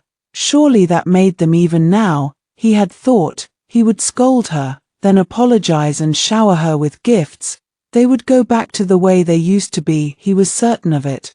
But when Yang had refused to play along, she had refused to see him, refused to let him set foot in the Palace of Peace. Even when he had forced his way in, she had sent him away, claiming she was busy praying and reading scriptures. The Empress Dowager had said to him, "Women like her cannot be spoiled. This is all your fault, you coddled her too much. Mark my words. My son, you need to spread your affection around. A harem thrives when the emperor's favor is shared equally among his concubines. The empress thinks she can wrap you around her little finger just because she is young and beautiful. If you ignore her for a year or two, she will come crawling back to you soon enough. A woman's youth is fleeting, she will learn her place eventually." The Empress Dowager had fought her way to the top of the harem. She knew women's hearts better than anyone, and she knew exactly how to manipulate her son's emotions. Xiao Mingyu had let his anger toward Wen Yang fester, refusing to back down. If Wen Yang did not want to see him, then fine, he would not go to her. Sooner or later, she would be the one to apologize and beg for his forgiveness. He had waited and waited. 3 long years had passed. In those 3 years, his heart had turned as hard and cold as stone. He had passed by the Palace of Peace several times, and each time, he had heard laughter coming from within. When Yang was perfectly happy without him. Occasionally, he had heard rumors that she had snuck out of the palace, finding new amusements in the city beyond the walls. It was said that the game of mahjong had first been invented in the Palace of Peace. She had done so many things outside the palace walls. At first, he had been curious, itching to hear about her latest adventures, but as time went on and state affairs kept him busy, he had stopped caring. When Yang had become nothing more than a stranger living in his palace, they had had no contact with each other at all. Even when she had gone to the battlefield several times, it had been at the recommendation of the loyal ministers in the court, not because he had asked her to go. Every time they had seen each other in the throne hall, she had never even glanced in his direction. In Wen Yang's heart, he supposed he had no place left at all. Inside the Palace of Peace, 2 maids, Chunhua and Chuyue, stood trembling, waiting on him hand and foot. The teacup in front of him had been refilled from cold to hot 5 times. 3 different kinds of pastries had been served. But Xiao Mingyu had not touched a single drop of tea or a single bite of pastry. He stayed there until midnight. Finally, he rose to leave the Palace of Peace. One last time, he glanced at the wooden sign hanging crookedly by the wall. The words on it seemed to burn into his eyes. Xiao Mingyu and dogs are forbidden to enter. Once again, his eyes stung with tears he refused to shed. The rain fell in torrents in the 6th lunar month. By the time the ministers arrived at the palace for the morning court session, their robes were soaked through, their shoes filled with water. Minister Liu spotted Wang Shouqing and his attendants struggling to carry 5 or 6 large wooden boxes into the throne hall, and he hurried over to help. Director Wang, are these the testimonies from the people? Yes, we must not let them get wet. Collecting all these documents took my officials and advisors countless hours of work. Minister Liu, please use your robe to shield them from the rain. Of course, of course. Minister Liu quickly called over several strong military officers to help carry the boxes into the hall. Inside the throne hall, everyone was gasping for breath, their clothes dripping water onto the floor. Some ministers quietly removed their shoes, pouring out the water that had collected inside. The eunuchs, ever quick-witted, brought out cotton towels for the ministers to dry themselves off. Court etiquette was of the utmost importance. Some ministers dared not remove their wet robes, even though they were shivering with cold. Others had been smarter. They had wrapped their official robes in oilcloth bags, protecting them from the rain, and changed into them only after entering the palace. The floor of the hall was damp, so the eunuchs mopped it repeatedly. Once everyone had dried off and taken their places, they waited for the emperor to arrive, but after a long time, there was still no sign of Xiao Mingyu. With nothing else to do, Minister Liu turned to Wang Shouqing and asked, "Director Wang, what do you plan to say to His Majesty about all this?" Wang Shouqing took a deep breath, his expression grim. "I will tell him the truth, nothing but the truth." "And what is the truth?" "That you made a mistake in your judgment, that you wrongfully convicted the empress." Wang Shouqing shook his head slowly. "The evidence I collected no longer holds any weight in the face of these testimonies. These boxes are filled with the genuine, heartfelt words of thousands of people. For what I have done to Wen Yang, I fear the only way to atone for my sins is with my own life." Minister Liu was shocked. "Director Wang, that is not necessary." "It is absolutely necessary." Wang Shouqing interrupted him, his voice cracking with emotion. "Look around you, old friend. You are the only one in this entire court who is still willing to speak to me. Once the other ministers start accusing me in front of His Majesty, I will be lucky if I do not end up beheaded by the end of autumn." Minister Liu's heart went out to him. "But you were only following His Majesty's orders in this case." "Yes, His Majesty guided me toward this verdict every step of the way, but heaven only knows what was going through his mind at the time. I just regret that I will die before I have had a chance to truly serve my country. If I had a choice, I would rather die on the battlefield like our late empress, loved and revered by the people. But I suppose I should count myself lucky if I do not end up being spat on by the entire nation." Tears welled up in Wang Shouqing's eyes, and he blinked rapidly, trying to hold them back. Life was never fair, after all. Wang Shouqing was convinced that this would be his last day alive. But something strange happened. Xiao Mingyu, who had never once missed a morning court session in his life, was absent that day, and once he had missed one, he had missed another. For an entire month, the once diligent emperor did not show his face to the ministers even once. This made the ministers anxious beyond measure, but it was the Empress Dowager who was truly beside herself with worry. "What has the emperor been doing these days?" she demanded of the eunuch who had been assigned to wait on Xiao Mingyu day and night. The eunuch replied honestly, "His Majesty has been staying in the Palace of Peace every day, Your Majesty. He reads, writes, and reviews court documents. He does not seem to be ill, but he often talks to himself." The Empress Dowager frowned deeply, her fingernails adorned with long, decorative guards digging into the palms of her hands. Her eyes were filled with confusion and suspicion. What could he possibly have to say to himself? He must be giving orders to the maids around him. "You old fool, stop talking nonsense." If an emperor stopped attending court, it meant only one of two things. He was either wallowing in decadence, or he was gravely ill. Neither scenario boded well for the great Jew, especially since the young emperor had no heirs. If he were to die without leaving a son behind, the dynasty would be thrown into chaos. Several powerful feudal lords outside the capital had long been dissatisfied with Xiao Mingyu's rule. If word of his strange behavior got out, who knew what rebellions might break out? The Empress Dowager was a woman of great foresight and ruthlessness. She immediately ordered the eunuch's tongue to be cut out, to serve as a warning to others not to spread rumors about the emperor. Then she went straight to consort Yuan's palace, once all the attendants had been dismissed. The Empress Dowager asked a Yuan about Xiao Mingyu's condition. A Yuan sighed and shook her head. "I do not know what is wrong with His Majesty either, Your Majesty. He stays in the Palace of Peace all day and refuses to come out. But the maids who have been on duty there told me that he has been painting non-stop."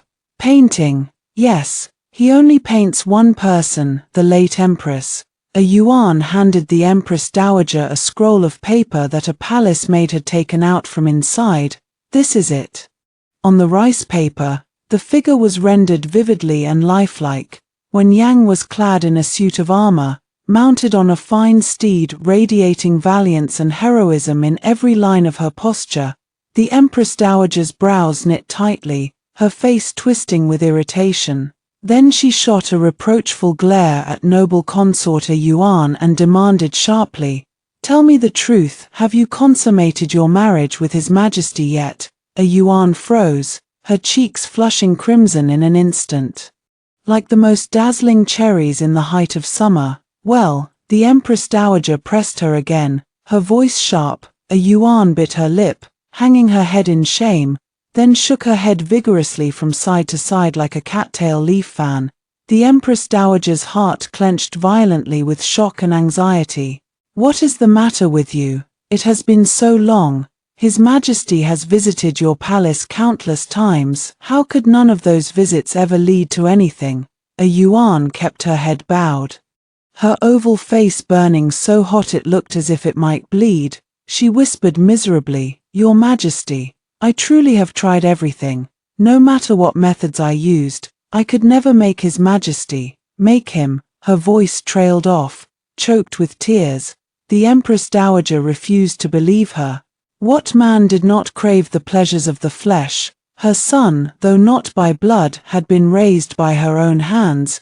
It was impossible that he had no interest in women. When Yang first entered the palace, he had been so infatuated that he had wanted to spend every night by her side in the Palace of Peace. "You must not have tried hard enough. Did I not send the experienced palace matrons to teach you the ways of pleasing a man? Why did you not learn from them properly?" Tears welled up in Yuan's eyes, spilling down her cheeks as she choked out her words, her voice thick with grievance and bitter disappointment. "I learned everything those matrons taught me, every single thing. But His Majesty just would not." She had even practiced the lewd, shameless tricks used by courtesans in the brothels in front of the old matrons, using props to perfect her technique. But it had all been in vain, absolutely useless. Chapter 17. The Empress Dowager's eyes widened in stunned disbelief. "That cannot be. If he did not do those things with you every time he came to your palace, then what on earth did he do?" Yuan wiped the tears from the corners of her eyes with her sleeve, her voice trembling. "Every time His Majesty came, he would only stay for a little while before leaving. He would drink some tea, eat a few fruits. He almost never spent the night. I was afraid you would be angry with me, Your Majesty, so I never dared to tell you the truth." She had been too ashamed to speak of it. A noble consort of the great Jew, married into the palace for 3 long years, and still a virgin. The very thought of anyone finding out made her want to die of embarrassment. The frown lines on the Empress Dowager's forehead deepened further. She thought of the endless turmoil that had plagued the harem these past few years, then glanced down at the portrait of Wen Yang in her hands. A flood of long-buried memories came rushing back to her unbidden. Xiao Mingyu's birth mother, Empress De, had drowned herself in the palace lake all those years ago because she had been furious with the late emperor for taking other concubines. The late emperor had doted on Empress De alone, but she had been a fiercely jealous woman, and when he had been forced to take concubines to secure political alliances, she had threatened to take her own life. That woman had valued love and loyalty more than her own life. Empress De had been of Hu ethnicity, a people known for their fiery, unyielding temperament. She had never let her status, her country, or her clan ties sway her beliefs. On the very day the late emperor had taken his new concubines, Empress De had hanged herself. Her death had haunted the late emperor for the rest of his life, filling him with unending regret. He had loved her deeply. Once, he had even said, "I would trade my entire empire for one smile from her."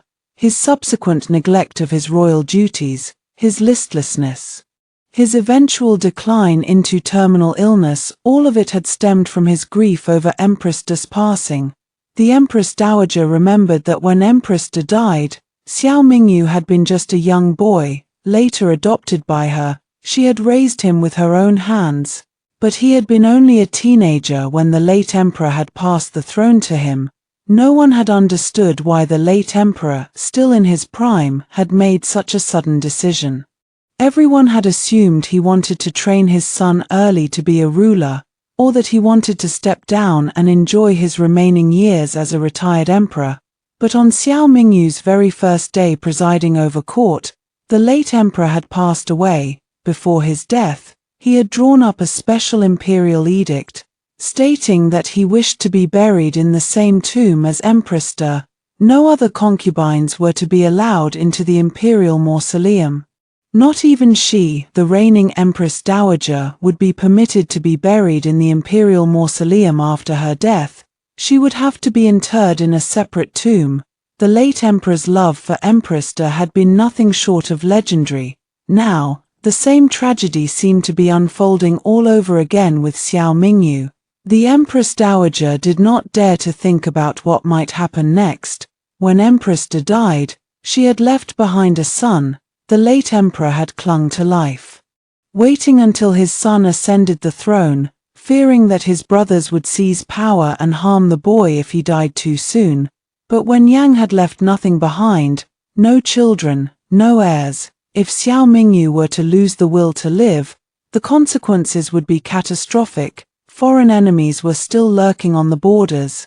Although the Chanyu had signed a peace treaty, his forces had suffered minimal losses in the last war. He could launch another invasion at any moment. And then there were the ambitious feudal lords scattered across the kingdom. If they heard that the emperor was mentally unstable, they would surely raise their armies and march on the capital to seize the throne. The more the Empress Dowager thought about it, the more terrified she became. Without a second thought for a yuan, she summoned her attendants and ordered them to take her to the Palace of Peace at once. She had to stay by Xiao Mingyu's side. She had to protect her emperor at all costs.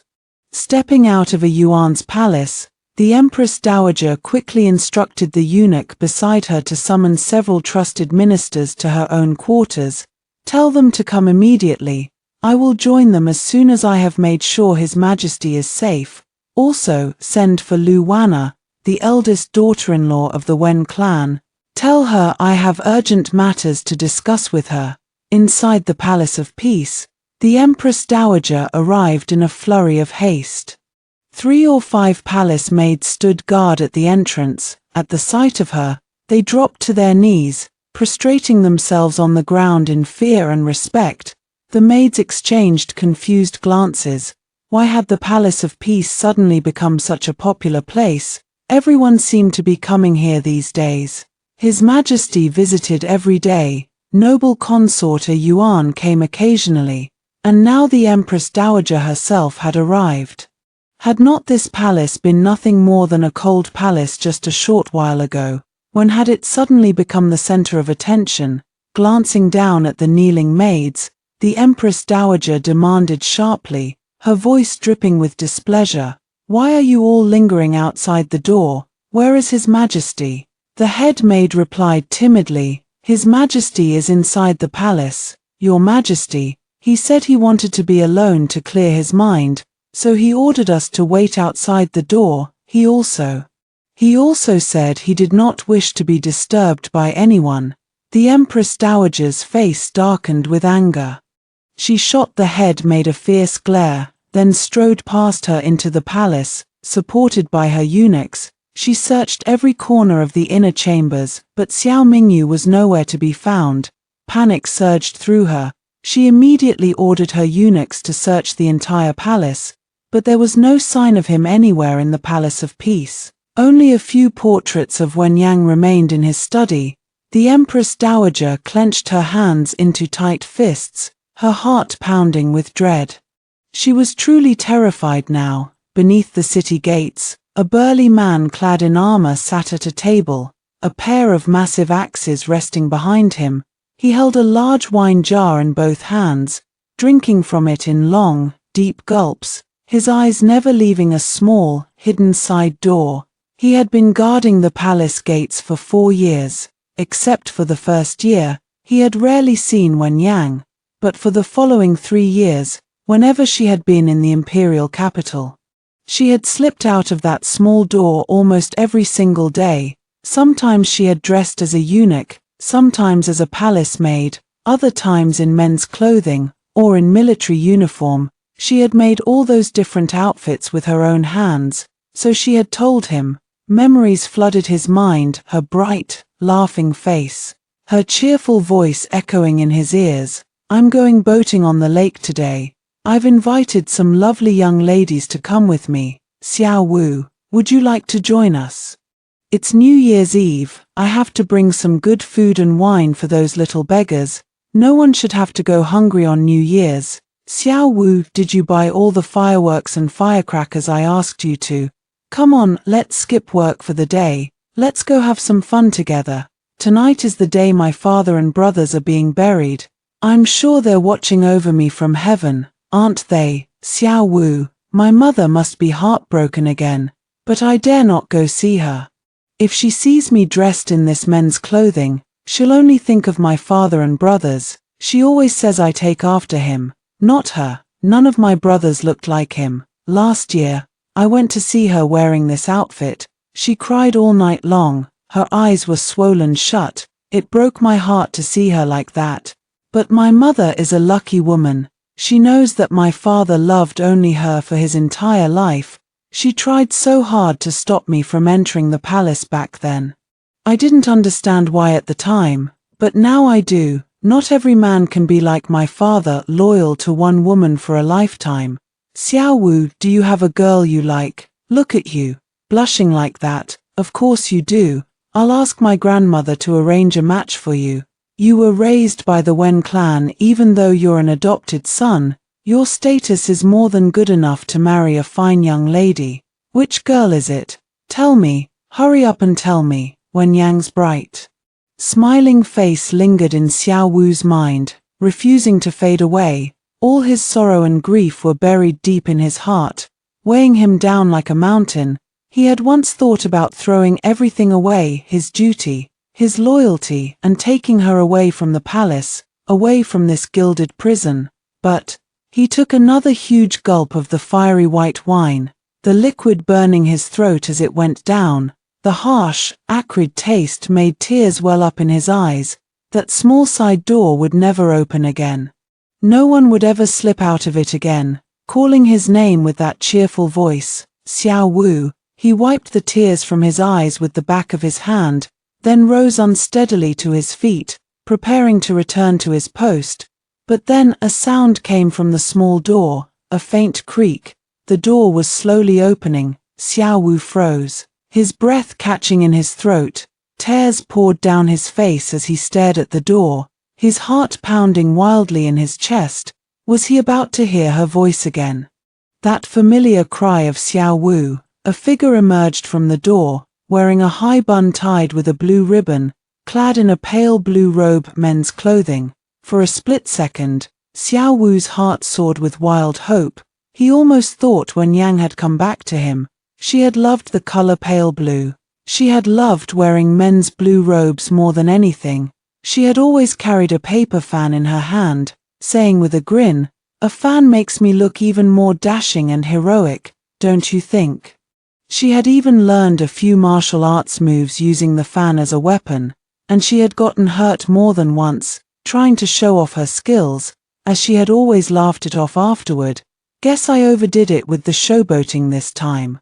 Wen Yang, is it really you? Have you come back to me? If you're really back, name your wish. I'll give you anything you want. The crispy rice cakes from outside the city gates, the candied fruits from the southern market, the snacks from the northern district, I'll buy them all for you. Just say the word." A soft, muffled sob broke the silence. Xiao Wu's eyes finally focused, and he saw the figure clearly. It was not Wen Yang. Why was it not her? Why was it Xiao Mingyu? Rage erupted in Xiao Wu's chest, hot and fierce. He roared at the top of his lungs, his voice shaking with fury. "Xiao Mingyu, take those clothes off, right now. Those are Wen Yang's clothes. You have no right to wear them, none at all." With a deafening roar, he grabbed the pair of massive axes behind him without hesitation, then leaped into the air, swinging one of the axes down at Xiao Mingyu with all his strength, determined to split him in two. Xiao Mingyu's brows furrowed slightly. Instinctively, he raised the paper fan in his hand to block the blow, and the moment Xiao Wu saw that fan, his eyes widening in recognition, he jerked the axe to the side at the last second. The blade slammed into the table beside them with a thunderous crash, splitting the solid wood in half. The wooden table split cleanly in two on impact.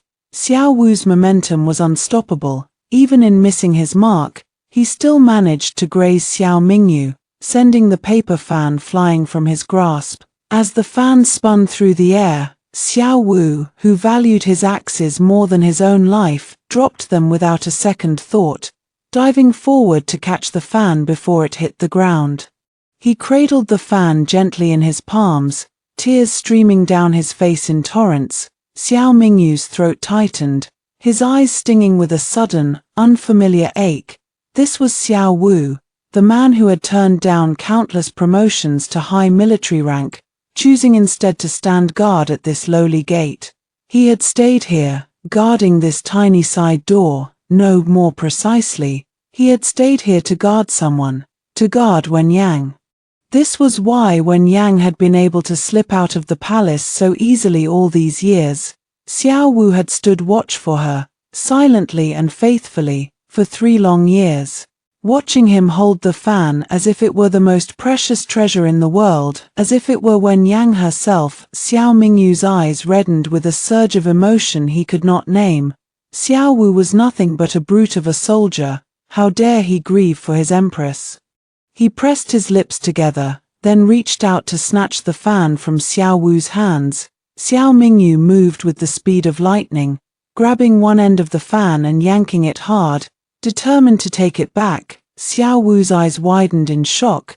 He reacted instantly, clamping down on the other end of the fan, refusing to let go. Xiao Wu, know your place. Look who you are defying. Xiao Wu was a subject. Xiao Mingyu was the son of heaven, and yet, at this moment, Xiao Wu was daring to fight the emperor for a mere paper fan. Xiao Wu let out a cold, mocking laugh. I don't care who you are. This fan belongs to a Yang. Filthy men like you are not worthy to touch anything that belongs to her. He had called the emperor filthy. Rage flared in Xiao Mingyu's chest. He channeled his inner energy, striking out at Xiao Wu with a powerful palm. Xiao Wu dodged nimbly, his large, armored frame moving with surprising agility as he flipped backward. Never once loosening his grip on the fan, Xiao Mingyu gritted his teeth, every strike infused with brutal force, as if he meant to shatter Xiao Wu's bones. Xiao Wu felt the heat of Xiao Mingyu's rage searing through the fan. He also realized that if this tug-of-war continued, the fan, Wen Yang's favorite fan, the one she had painted with singing birds, would be torn to shreds. Tears welled up in Xiao Wu's eyes again, his heart twisting with pain. He could not bear to let that happen. That split second of hesitation was all Xiao Mingyu needed. Xiao Wu released his grip. The fan fell firmly into Xiao Mingyu's hands. Xiao Wu stood there, his eyes bloodshot with hatred for Xiao Mingyu and an indescribable, profound sorrow. He grieved for the fan, but more than that, he grieved for Wen Yang. To him, that fan was Wen Yang. That was why he had let go. He would rather surrender than let any harm come to it. The realization hit Xiao Mingyu like a bolt of lightning, leaving his mind reeling, his ears ringing with a deafening roar. Why do you call her a Yang? Xiao Wu had never expected him to ask that question. He glanced at Xiao Mingyu, and in that single look, he saw the shock written plainly across the emperor's face. Xiao Wu burst out laughing, a harsh, bitter sound, filled with grief for Wen Yang. Ha ha ha ha ha. I've called her a Yang for over 10 years. I never stopped to think why. Maybe it's because we grew up together. And she told me to call her that the very first day we met. Or maybe it's because her father, her brothers, her mother, her grandmother, they all called her a Yang. So I did too. Xiao Mingyu, it's just a name, and yet you're losing your mind over it. I always thought you never loved her. But now I see I was wrong. You loved her. You just never had the courage to admit it. Yang, look at him. Look at the man who promised you a lifetime of faithfulness, now that you're gone. He's finally starting to regret it. He's just like his father. He didn't cherish what he had when it mattered. Now that you're nothing but a pile of ashes, he's drowning in remorse. But what good is regret now? It won't bring you back. Yang, you were right. No man in this world can compare to the men of the Wen clan. Your mother waited for your father her entire life, and your father loved only her until the day he died. That is true love. Men like Xiao Mingyu, they don't deserve your love. Xiao Wu roared his words to the heavens, as if pouring out all the grief and anger that had been pent up in his heart for years. Each word was like a knife, twisting sharply in Xiao Mingyu's chest. Xiao Mingyu, tell me, why did you have to execute Wen Yang? You loved her. So why didn't you send reinforcements to the 800 female soldiers of the Wen clan? Why were those 800 women your enemies?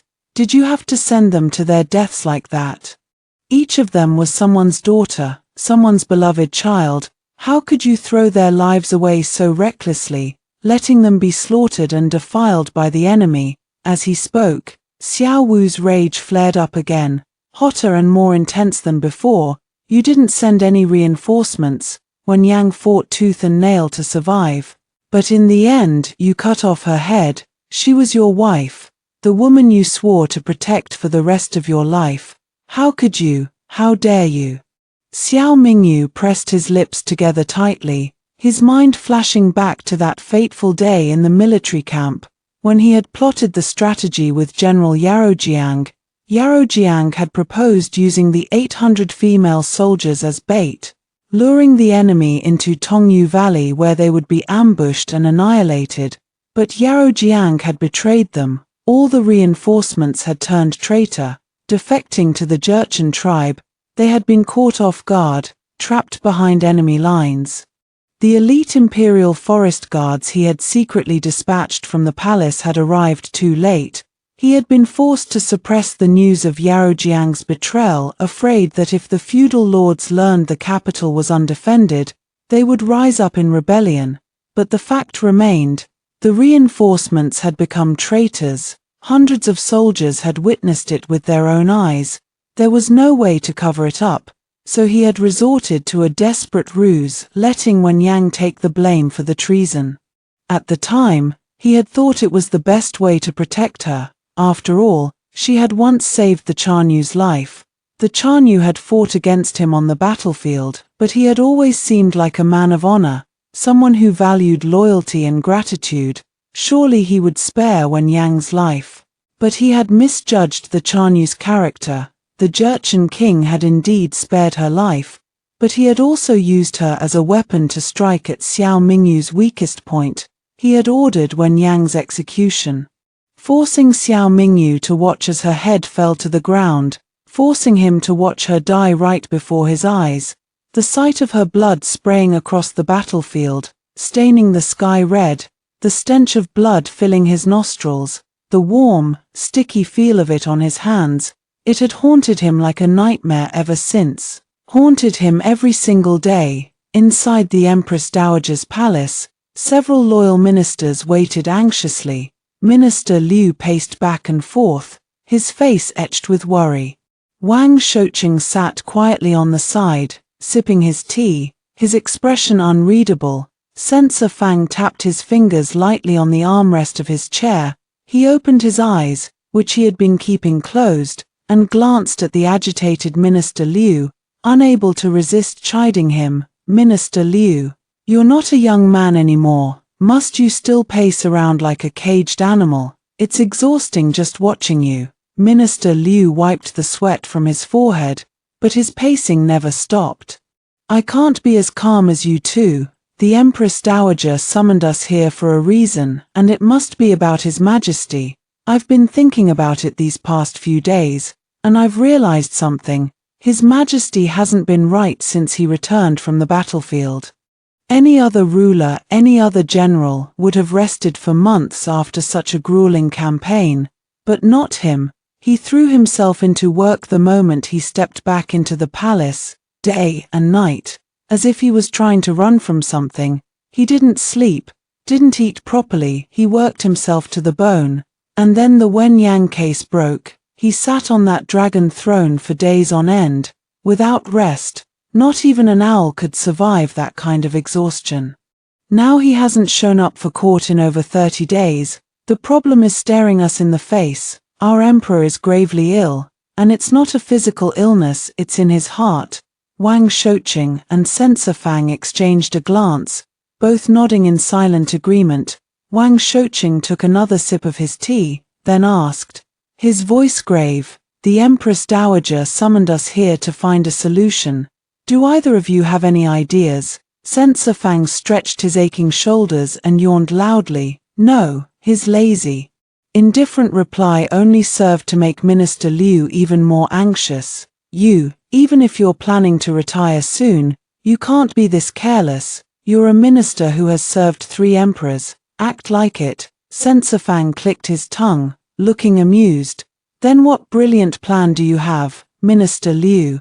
Minister Liu was left speechless, his mouth opening and closing like a fish out of water. If he had a plan, he wouldn't be pacing around like this.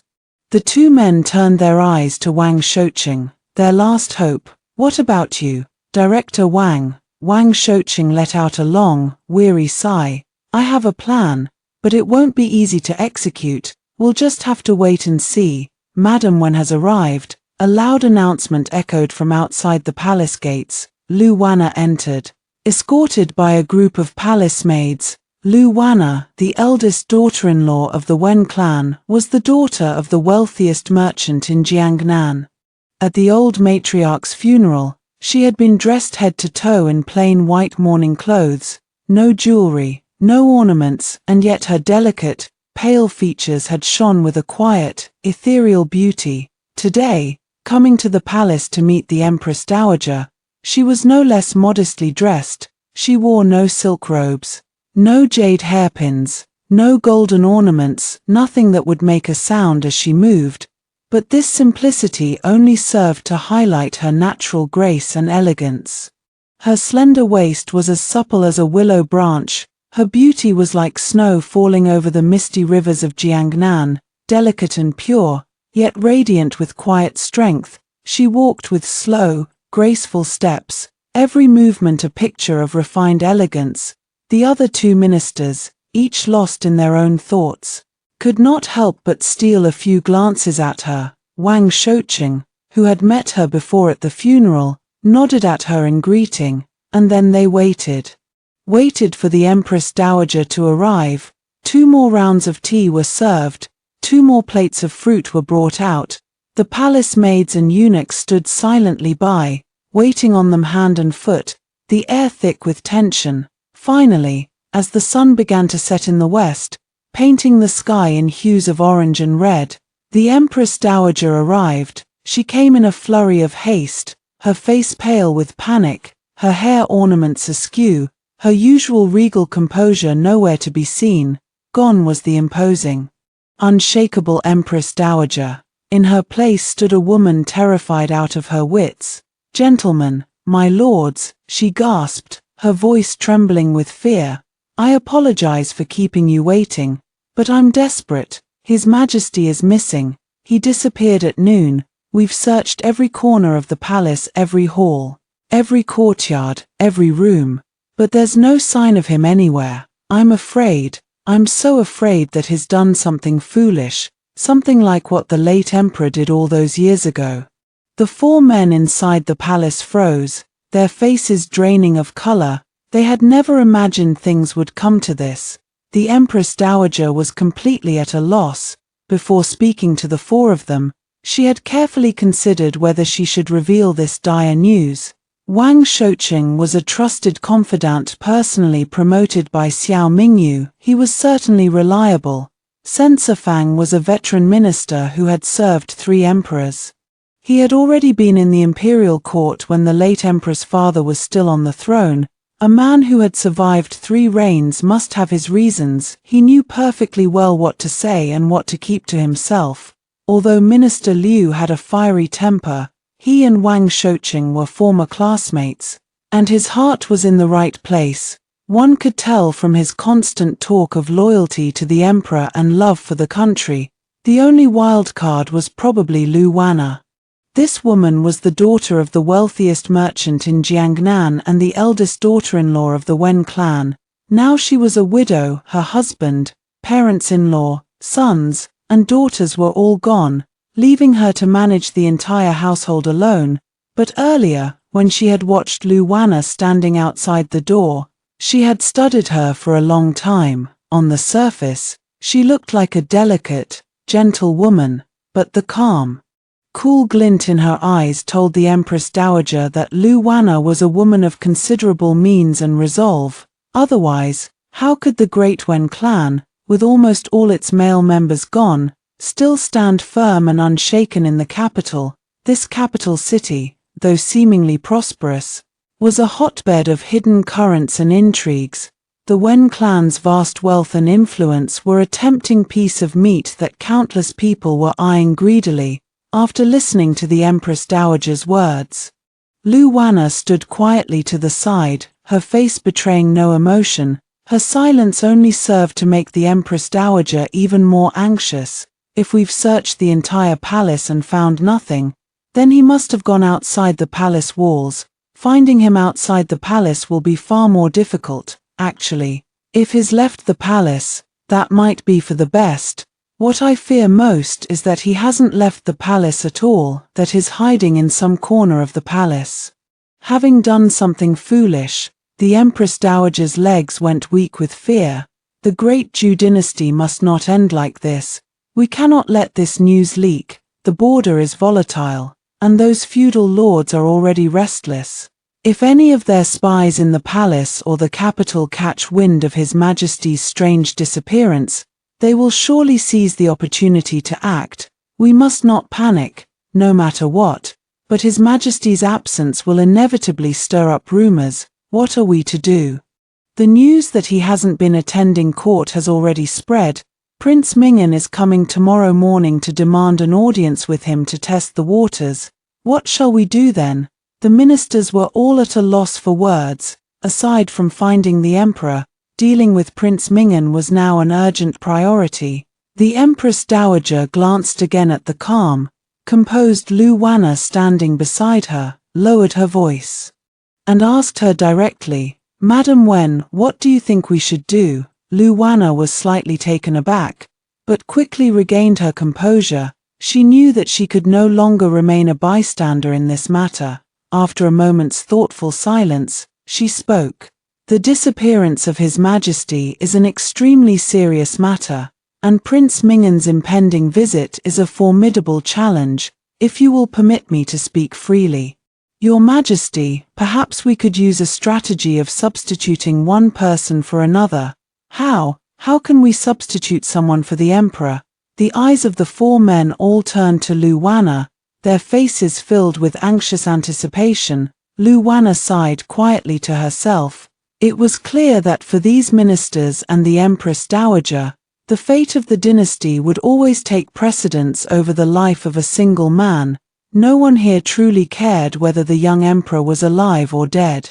She felt a flicker of fear in her heart, afraid that once she spoke these words, the course of history would be altered forever. She pressed her lips together, then continued, "Prince Jingkang has a young son, an heir apparent of noble bearing. His Royal Highness is around the same age as His Majesty, with a similar stature. Moreover, since they are of the same royal bloodline, they even bear a faint resemblance to each other. Most importantly, His Royal Highness has been studying under the renowned master of disguise from the martial arts world, the Thousand Faces Hand. He has mastered the art of disguise to perfection. The human skin masks he creates can easily fool even the most discerning eye. Furthermore, under Prince Jingkang's careful tutelage, His Royal Highness is well versed in the classics, excels in both literature and martial arts, and carries himself with the poise and grace befitting a member of the imperial family. Therefore, you want the young heir apparent to take the emperor's place temporarily.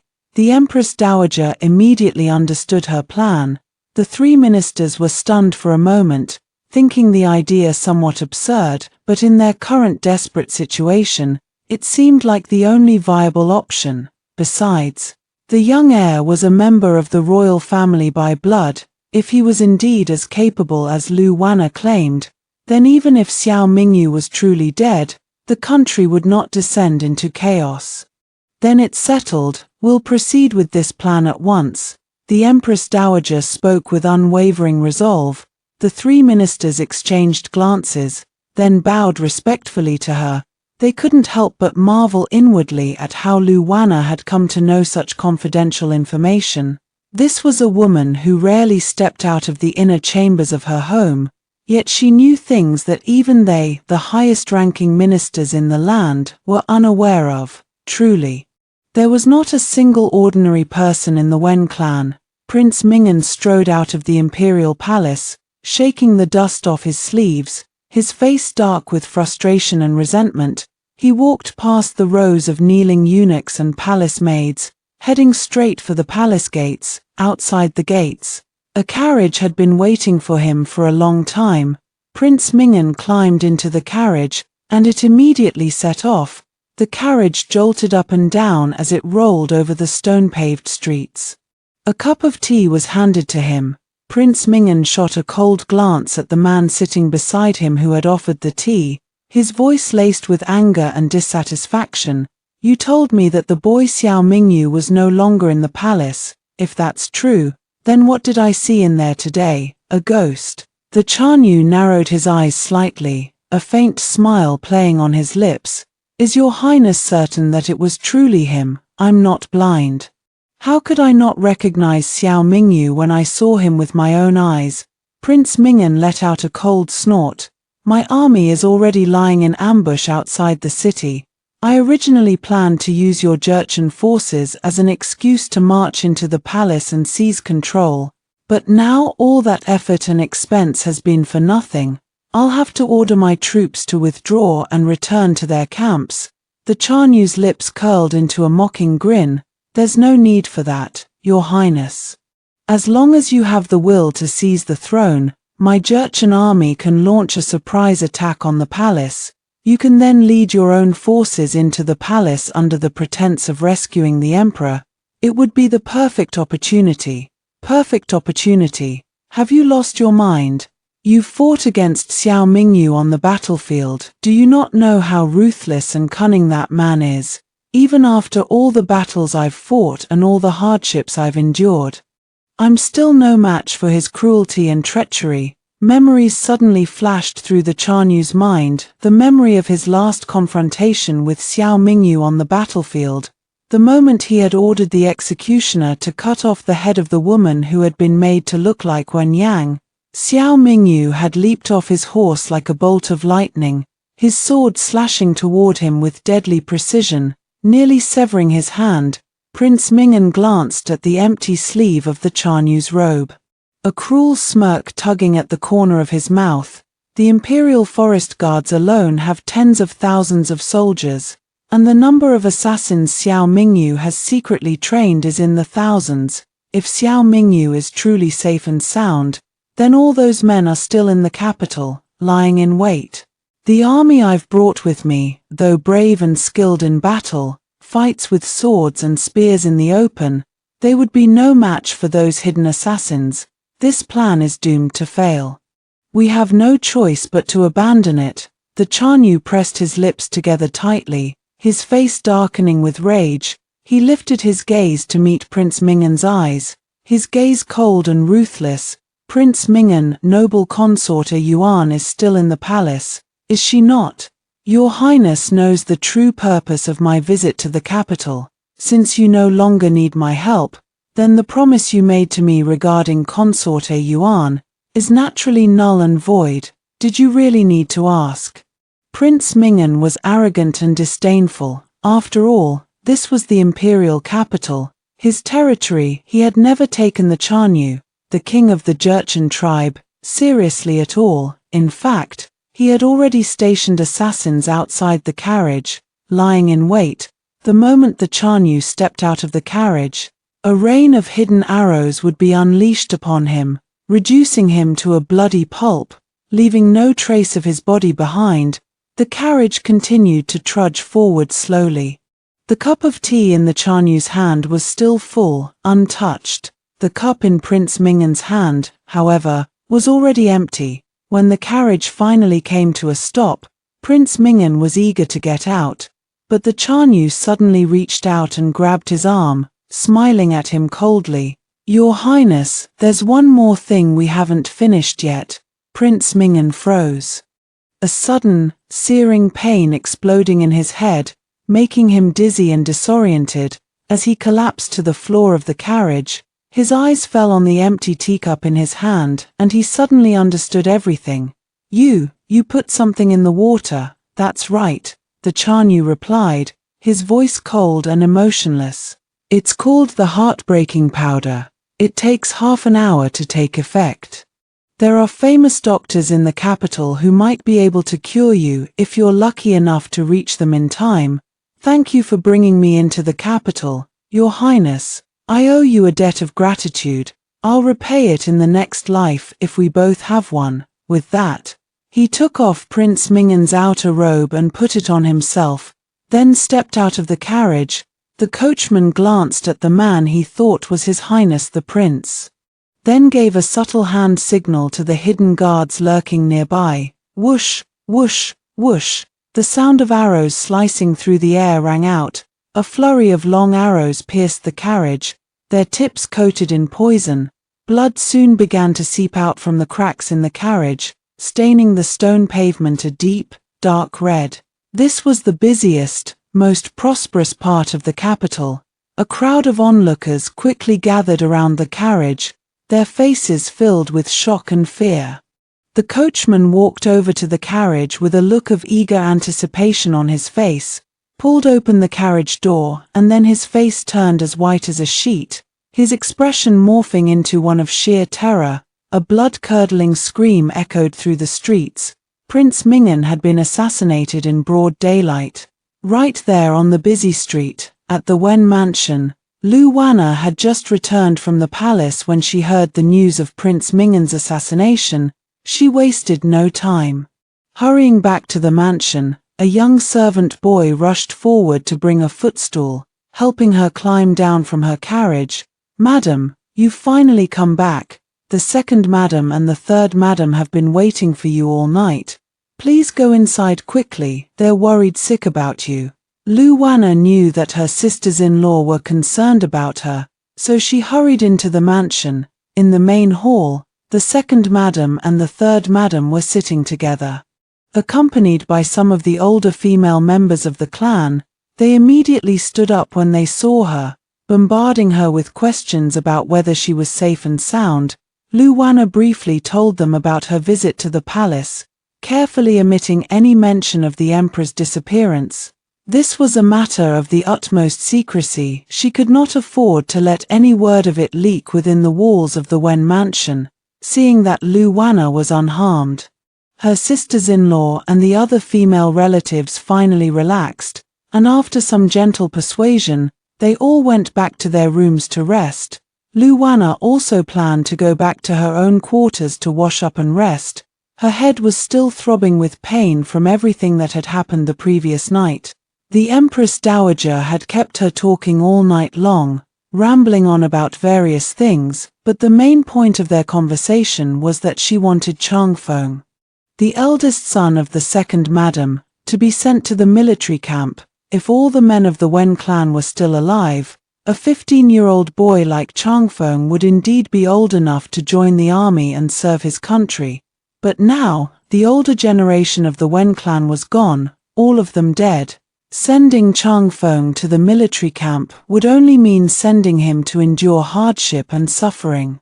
The Empress Dowager had promised her that Changfeng would be given preferential treatment and special care, but without any military merits to his name, any special treatment he received would only invite jealousy and resentment from others.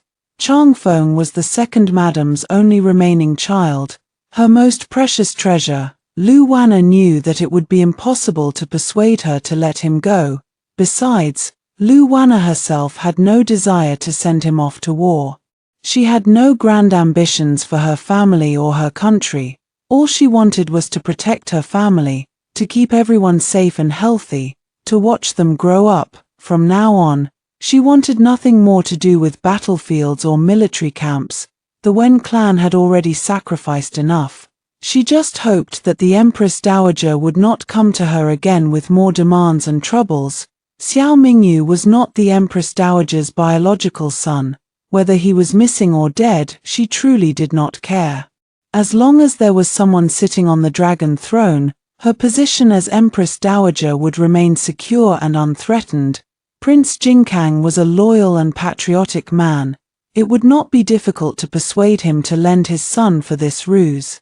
Once Prince Jingkang agreed to return to the imperial court and assist in governing the country, and once the young heir apparent had firmly established himself on the throne, they could easily find an excuse to formally recognize him as the new emperor. Everything would then fall into place. Yet when it came to military strategy, the young heir was inherently lacking. Without a capable leader to command the battlefield, the future of the dynasty would be uncertain indeed. This was the Empress Dowager's true intention all along. She was exploiting the Wen clan's Achilles heel, their unyielding pride in military glory. A pride that they valued even more than their own lives. What was she to do? The surviving uncles and elders of the Wen clan would undoubtedly insist that Changfeng and the other young boys of the clan enlist in the army one after another, all to uphold the family's honor for generations to come. The pressure from the court was mounting, and Changfeng was still so young. After much deliberation, Lu Wanna resolved to wait until Changfeng was married and had children of his own. And only then would she ask for his own wishes before discussing the matter of joining the military camp.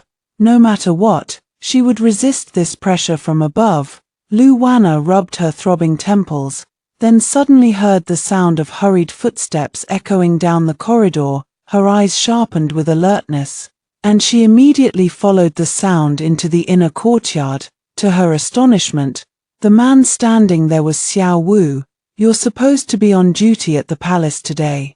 Why have you returned so suddenly?" Xiao Wu looked utterly dejected, his head hanging low as he hesitated to speak. A sense of foreboding washed over Lu Wanna. She feared that Xiao Wu, overcome with grief over Wen Yang's death, had done something reckless and impulsive. "What's wrong? Spit it out at once, otherwise. How can I possibly help you, madam? I've gotten myself into a terrible mess. I attacked someone with my axe." Attacked someone? This was truly a catastrophe. Who did you attack? A man or a woman? What provoked you to do such a thing? Tell me everything, from beginning to end, without leaving out a single detail. The words died on her lips as a faint scent of blood drifted into her nostrils. She stared in horror at the figure lying unconscious on the ground behind Xiao Wu. Blood was still oozing from a wound in his chest. It was Xiao Mingyu. Xiao Wu had actually attacked the reigning emperor of the Great Zhu. Lu Wanna's legs went weak beneath her, and she barely managed to stay upright, even though she had weathered countless storms and crises in her life. She had never witnessed anyone daring to lay a hand on the emperor himself. Without a moment's hesitation, Lu Wanna ordered Xiao Wu to fetch her medical kit from her chambers at once. In her early years in Jiangnan, she had studied under a renowned physician who was a personal friend of her father's. Her skills in medicine had been honed and perfected over the years by treating her husband's numerous battle wounds, both old and new. After examining the emperor's injuries carefully, Lu Wanna let out a long, relieved breath. She took the golden wound medicine and clean bandages from her kit, dressed the wound skillfully, and then had the unconscious emperor carried to a bed to rest. "The wound is not deep, but he has lost a great deal of blood. Fortunately, his life is not in danger. I will prepare a tonic to replenish his blood and restore his strength later. He should make a full recovery in a few days." Upon hearing this, Xiao Wu heaved a deep, trembling sigh of relief. Lu Wanna reached out and flicked him lightly on the forehead, her voice laced with exasperation. What on earth were you thinking? How many times have I told you to stay calm? How did Wen Yang ever put up with your impulsive temper? Xiao Wu pressed his lips together tightly, his eyes brimming with tears of shame and grievance. Lu Wanna softened, realizing that she could not afford to berate him any further. She took a deep breath and said gently, "It's done now. Just keep this a secret, don't breathe a word of this to anyone outside the mansion. Once he has fully recovered from his injuries, I will go to the palace to beg for the Emperor's forgiveness." Xiao Wu nodded silently, then turned and walked out of the room, his shoulders hunched over in dejection, watching his lonely, desolate figure disappear down the corridor. Lu Wanna felt a pang of sympathy tug at her heart. Wen Yang's death had caused so much pain to so many people. Yet she could not tell anyone the truth that Wen Yang was still alive. Wen Yang was her daughter, her beloved, only daughter. For the sake of her safety, she could not confide in anyone, not even her own family. She then turned her gaze to the man lying unconscious on the bed. A flicker of resentment crossed her face. But in the end, she dared not neglect his care in the slightest. For better or for worse, the fate of this entire nation still rested in his hands. Late at night, a faint, delicate fragrance drifted into Xiao Mingyu's nostrils, the bitter, subtle scent of clear tea. Even in his deep, feverish sleep, he could smell it distinctly. His eyes fluttered open. He pushed open the door of the room and saw that the young boy who had been guarding his door had fallen fast asleep, his head nodding off against the wall. Following the scent, Xiao Mingyu stumbled unsteadily through the mansion, past the main hall, through the back courtyard, across the firewood shed until he reached the depths of a dense forest. Behind the Wen mansion, there was actually a vast bamboo grove. The moonlight was bright and clear, casting a silvery glow over the ground. His shadow swayed unsteadily as he staggered forward. A surge of inexplicable joy and excitement coursed through his veins, so strong that he did not even feel the sharp pain of his wound reopening on his chest. Blood soaked through his robes, but he did not stop walking. Finally, a faint glimmer of light appeared in the distance. Deep within the bamboo grove, wispy tendrils of smoke curled slowly upward from a chimney, drifting high into the night sky. It was a small bamboo cottage, built right on the surface of a tranquil lake. The bamboo walls were a fresh, vibrant green, looking brand new. A woman with long, flowing black hair sat on the veranda of the cottage, her shoes removed, her bare feet dangling playfully over the surface of the lake. Her feet were slender and delicate, her big toes curling slightly inward. She exuded an air of indescribable laziness and contentment. The woman was dressed in a plain white robe, with an orange silk shawl draped over her shoulders. The soft, flowing fabric created a fresh, striking visual contrast against the green bamboo and blue water. Her delicate fingers curled around the edge of a teacup, bringing it slowly to her lips. Her lips were as red as cherries, and she sipped the tea slowly, smacking her lips gently in satisfaction. When he finally saw her face, partially obscured by her cascading hair, Xiao Mingyu's eyes flooded with tears once again. Wen Yang, she was alive, she was really here. A silent sob rose in his throat, but he choked it back forcefully, the pain of it making him clutch at his collar tightly. Overwhelming joy, unbearable sorrow. Xiao Mingyu's feet rooted themselves to the spot.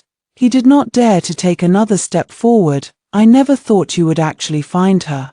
A cold, calm voice broke the silence. Xiao Mingyu turned to see Lu Wanna standing beside him, her figure appearing out of nowhere in the darkness. Xiao Mingyu pressed his lips together tightly, thousands of words swirling in his mind, but when he opened his mouth, only 3 words came out, hoarse and broken. "I'm sorry, I'll leave now." "Wait," Lu Wanna called out, stopping him in his tracks. She said quietly, "Since your Majesty has come all this way, why not come with me to see Wen Yang?"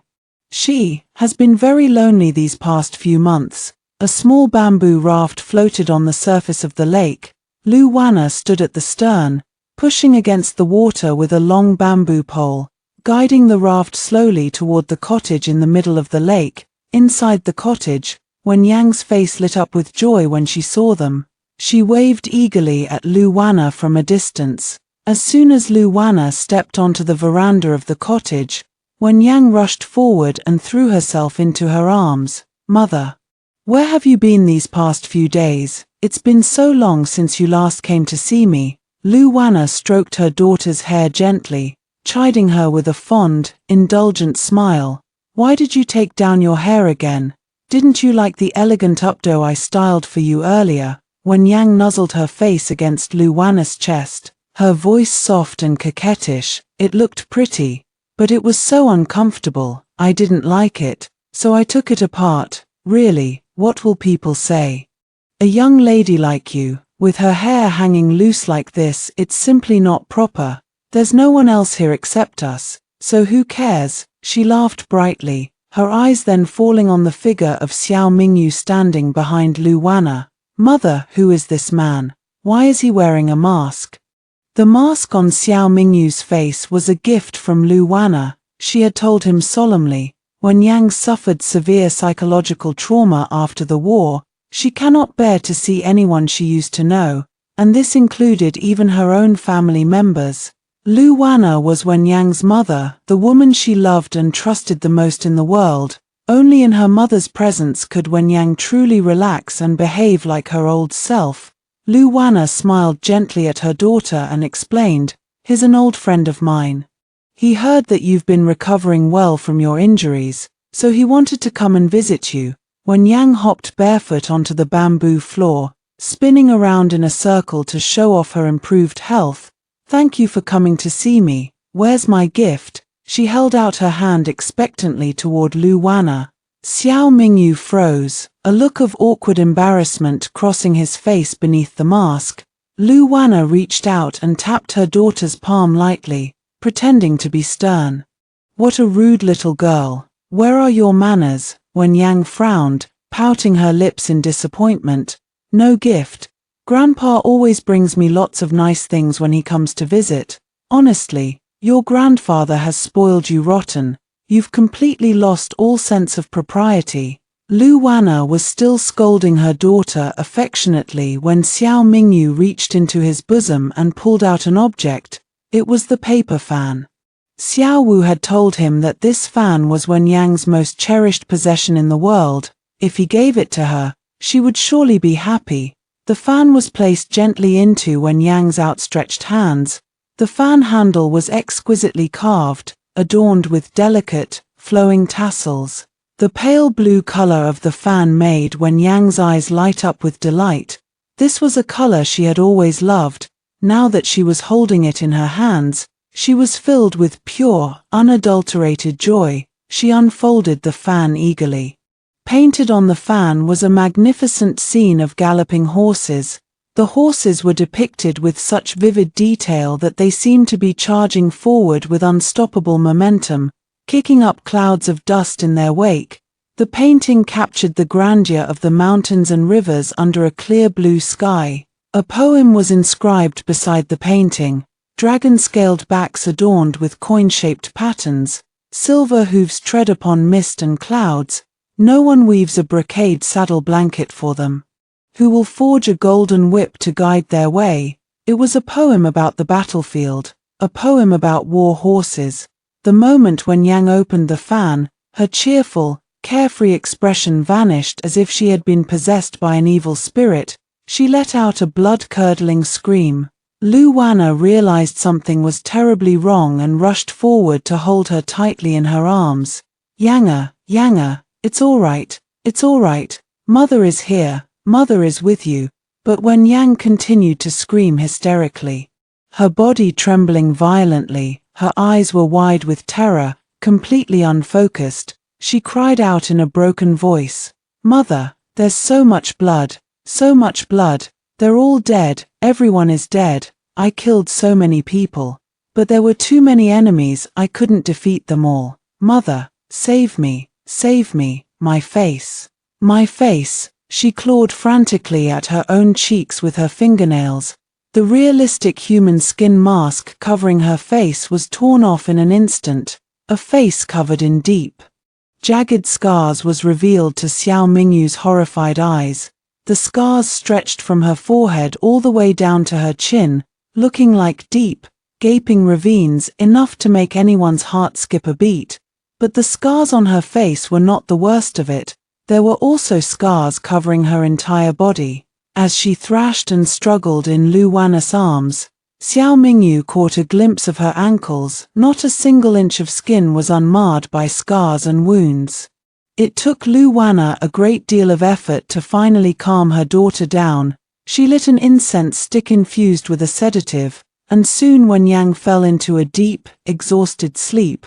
While her daughter slept, Lu Wanna did not forget to tend to her wounds carefully. One wound was on her calf, another was on her shoulder blade, and the third was the terrible scar that marred her face.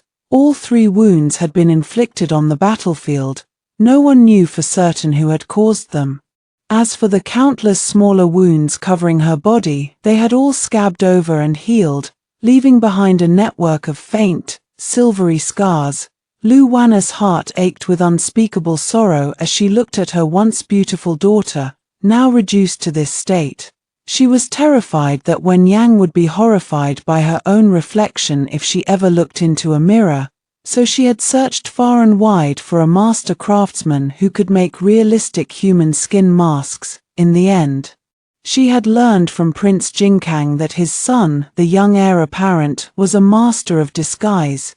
She had begged the young heir to help her. He had agreed to create the mask for her, but he had set one condition. He wanted Lu Wanna to help him ascend to the throne of the Great Jew. Prince Jinkang knew nothing about this secret agreement. At first, Lu Wanna had refused flatly, but the young heir had said to her calmly, "All I ask of you is to deliver a single message to the palace. It has nothing to do with treason or rebellion, on the contrary. It is a message that will save the country from disaster." At the time, Lu Wanna could never have imagined that the young heir had already foreseen everything that would happen today. The memory sent a shiver down her spine, and she quickly snapped back to reality. She turned to look at Xiao Mingyu. His shoulders were shaking violently, his body racked with silent sobs, sobs of fear, of guilt, of unbearable regret. "Your Majesty, please return to the palace now." At the sound of Lu Wanna's voice, Xiao Mingyu finally lifted his head, his eyes meeting hers through the mask. Xiao Mingyu paid no heed to Lu Wanna's words. Instead, he asked hoarsely, "When did she come back?" The story of Wen Yang's return was a strange and twisted one. On the day of the old Madame Wen's funeral, commoners and nobles alike had flocked to the Wen mansion to offer their condolences, including Prince Jinkang and his son, the young heir apparent. After Prince Jinkang had returned the memorial tablet dedicated to Wen Yang, the young heir had personally delivered Wen Yang to the mansion, her body already treated for her wounds. He had solemnly instructed Lu Wanna that Wen Yang's condition was critical and that she needed complete peace and quiet to recover. That very night, Lu Wanna had ordered the construction of this bamboo grove and cottage. She had brought Wen Yang here, hidden away from the rest of the world. It had been many days since then. The young heir visited occasionally to check on Wen Yang's progress. Other than him, only Lu Wanna's father, Lu Shong, came to see her, bringing her all sorts of interesting trinkets to lift her spirits. But Lu Wanna did not share any of this with Xiao Mingyu. She merely said, "It was a twist of fate. When Wen Yang returned to me, her body was covered in blood from head to toe. I could not bear to ask her what horrors she had endured. Can you, Your Majesty, can you truly bring yourself to ask her?" That one phrase, "Can you truly bear to ask her?" sent a violent tremor through Xiao Mingyu's heart. If merely seeing a painting of war horses could reduce her to such a state of terror, then any person who truly cared for Wen Yang, how could they ever bring themselves to dredge up those painful memories? "Your Majesty has seen with your own eyes what has become of her," So please, no more entanglements. The Wen clan owes the imperial family nothing. Wen Yang owes you nothing. Let me keep my only surviving child safe.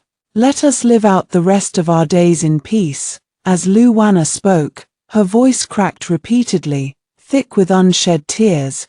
Especially when she said the word only, there was no mistaking the faint, bitter accusation laced within it.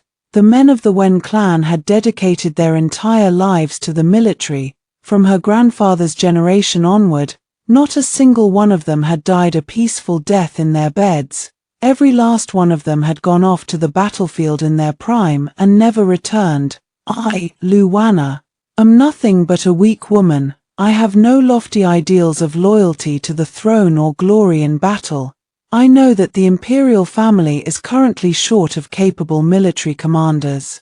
But my family's children are still far too young to bear such a burden. After you return to the palace, Your Majesty, please tell the Empress Dowager not to force any more members of the Wen clan to join the military. On behalf of the dozens of lives lost in my family, I beg you. Before Lu Wanna could kneel to him, Xiao Mingyu moved with lightning speed, reaching out to support her, preventing her from touching the ground. Lu Wanna was using Wen Yang's pitiful state to secure imperial protection for Changfeng. "Do not worry, Madam Wen. The matter of Wen Changfeng, I will personally see to it that he is not troubled." Upon hearing this, Lu Wanna let out a long, relieved breath. But the matter of the young heir apparent lingered in her mind, refusing to fade away. In the end, she could not keep silent. She did not want Xiao Mingyu to be so easily replaced by the young heir. "Your Majesty, there is one more thing I must tell you." After Xiao Mingyu left the bamboo cottage, Lu Wanna's father, Lu Shong, arrived shortly afterward. She told him everything that had happened, the fight between Xiao Mingyu and Xiao Wu, the Emperor's discovery of Wen Yang's hiding place. Lu Shong's brows furrowed deeply as he listened, his face grave. "Father, I am afraid that this time, Yang will not be able to escape her fate. You did not see the way Xiao Mingyu looked at her, the joy, the longing, and the overwhelming possessiveness in his eyes. I am truly terrified." When Yang was her daughter, Lu Wanna had already regretted allowing Wen Yang to enter the palace and marry Xiao Mingyu for the rest of her life. Now, she never wanted Wen Yang to have anything to do with Xiao Mingyu ever again. Lu Shong stroked his neatly trimmed beard, his eyes sharp with the shrewdness of a seasoned businessman. Then he spoke with unwavering resolve. "Yang cannot stay in the capital any longer. She must come with me back to Jiangnan. The power struggles of the capital are beyond our control. In Jiangnan, perhaps her condition will improve." This was exactly what Lu Wanna had been thinking. The merchants of Jiangnan were a powerful, united force, and her father was a man of great influence there. Moreover, Jiangnan was a land of many skilled healers and martial arts masters. Perhaps there, the terrible scars on Wen Yang's body and soul could finally be healed. The decision was made. Lu Wanna wasted no time. She packed Wen Yang's belongings quietly, and they left that very afternoon. Not a single member of the Wen clan was informed of their departure. In the imperial palace, noble consort Yuan had tried repeatedly to request an audience with the emperor, but each time, she had been turned away. The emperor had even sent a message via the chief eunuch, ordering her to focus on managing the affairs of the harem instead of wasting his time. He claimed that he was far too busy with matters of state to see her. After receiving this imperial edict, Yuan spent her days weeping bitterly, her heart broken, unable to see the emperor. She had no choice but to turn to the Empress Dowager for help, but to her shock, the Empress Dowager treated her with the same cold indifference. The Empress Dowager's once affectionate concern for her had vanished completely. Yuan felt as if she had lost all her allies and supporters within the palace walls. The cold, dismissive attitudes of both the Empress Dowager and the Emperor were more than enough to break her heart. To make matters worse, the supplies and luxuries allocated to her palace had been drastically reduced. The promise the Empress Dowager had made to her to make her the Empress of the Great Jew had been quietly forgotten, never to be mentioned again. A Yuan was completely alone and helpless. It was at this moment of despair that the Chanyu suddenly appeared before her. You're insane. This is the Imperial Palace, not the Jurchen grasslands. How did you get in here? The Chanyu was dressed in the uniform of a palace eunuch, a cunning smirk playing on his lips. The moment he saw a Yuan, he rushed forward and pulled her roughly into his arms. A Yuan, I have missed you so much. A Yuan struggled violently, trying to push him away. If anyone were to see her in the embrace of a man who was not the emperor, her position as noble consort would be ruined forever. A Yuan, come back to the Jurchen tribe with me. The Chanyu pinned her down, pressing his body against hers, lifting her legs off the ground. The intense, burning desire in his eyes made a Yuan's entire body tremble with fear. No, I will never go with you. I am Han Chinese, not one of you Jurchen barbarians. You have no right to treat me like this. Let go of me at once. But the Chanyu only smiled, tightening his grip on her. I have worked. They were too afraid to blame him, too unwilling to believe that their wise and benevolent emperor could be capable of such cruelty. He was a legendary ruler, deeply beloved and revered by his people, a reputation that was etched into the very hearts of the great Jew citizens. If it were not for the human skin mask that allowed him to impersonate Xiao Mingyu perfectly, Xiao Qingying would never have dared to harbor such treasonous thoughts. Your imperial brother, why are you doing this? Xiao Mingyu replied, his voice devoid of any emotion. I am tired of being emperor. From now on, you shall govern this country as its rightful ruler. Xiao Qingying smiled, but his eyes glinted with shrewd calculation.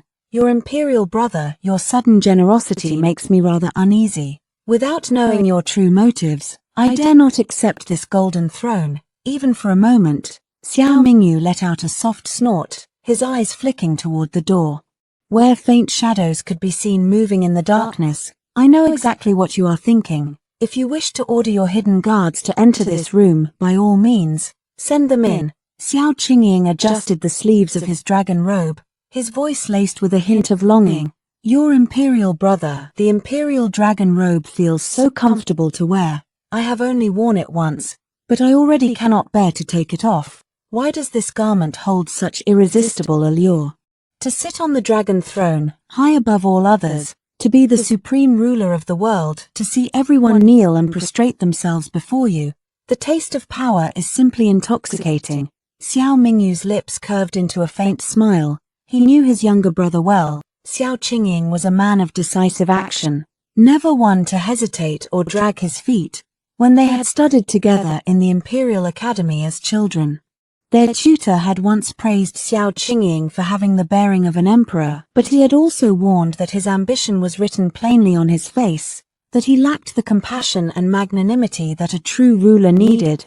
The imperial tutor had believed that a good emperor should prioritize the happiness of his people above all else, that expanding the empire through warfare would only bring chaos and suffering to the realm. But Xiao Qingying was a man who loved war.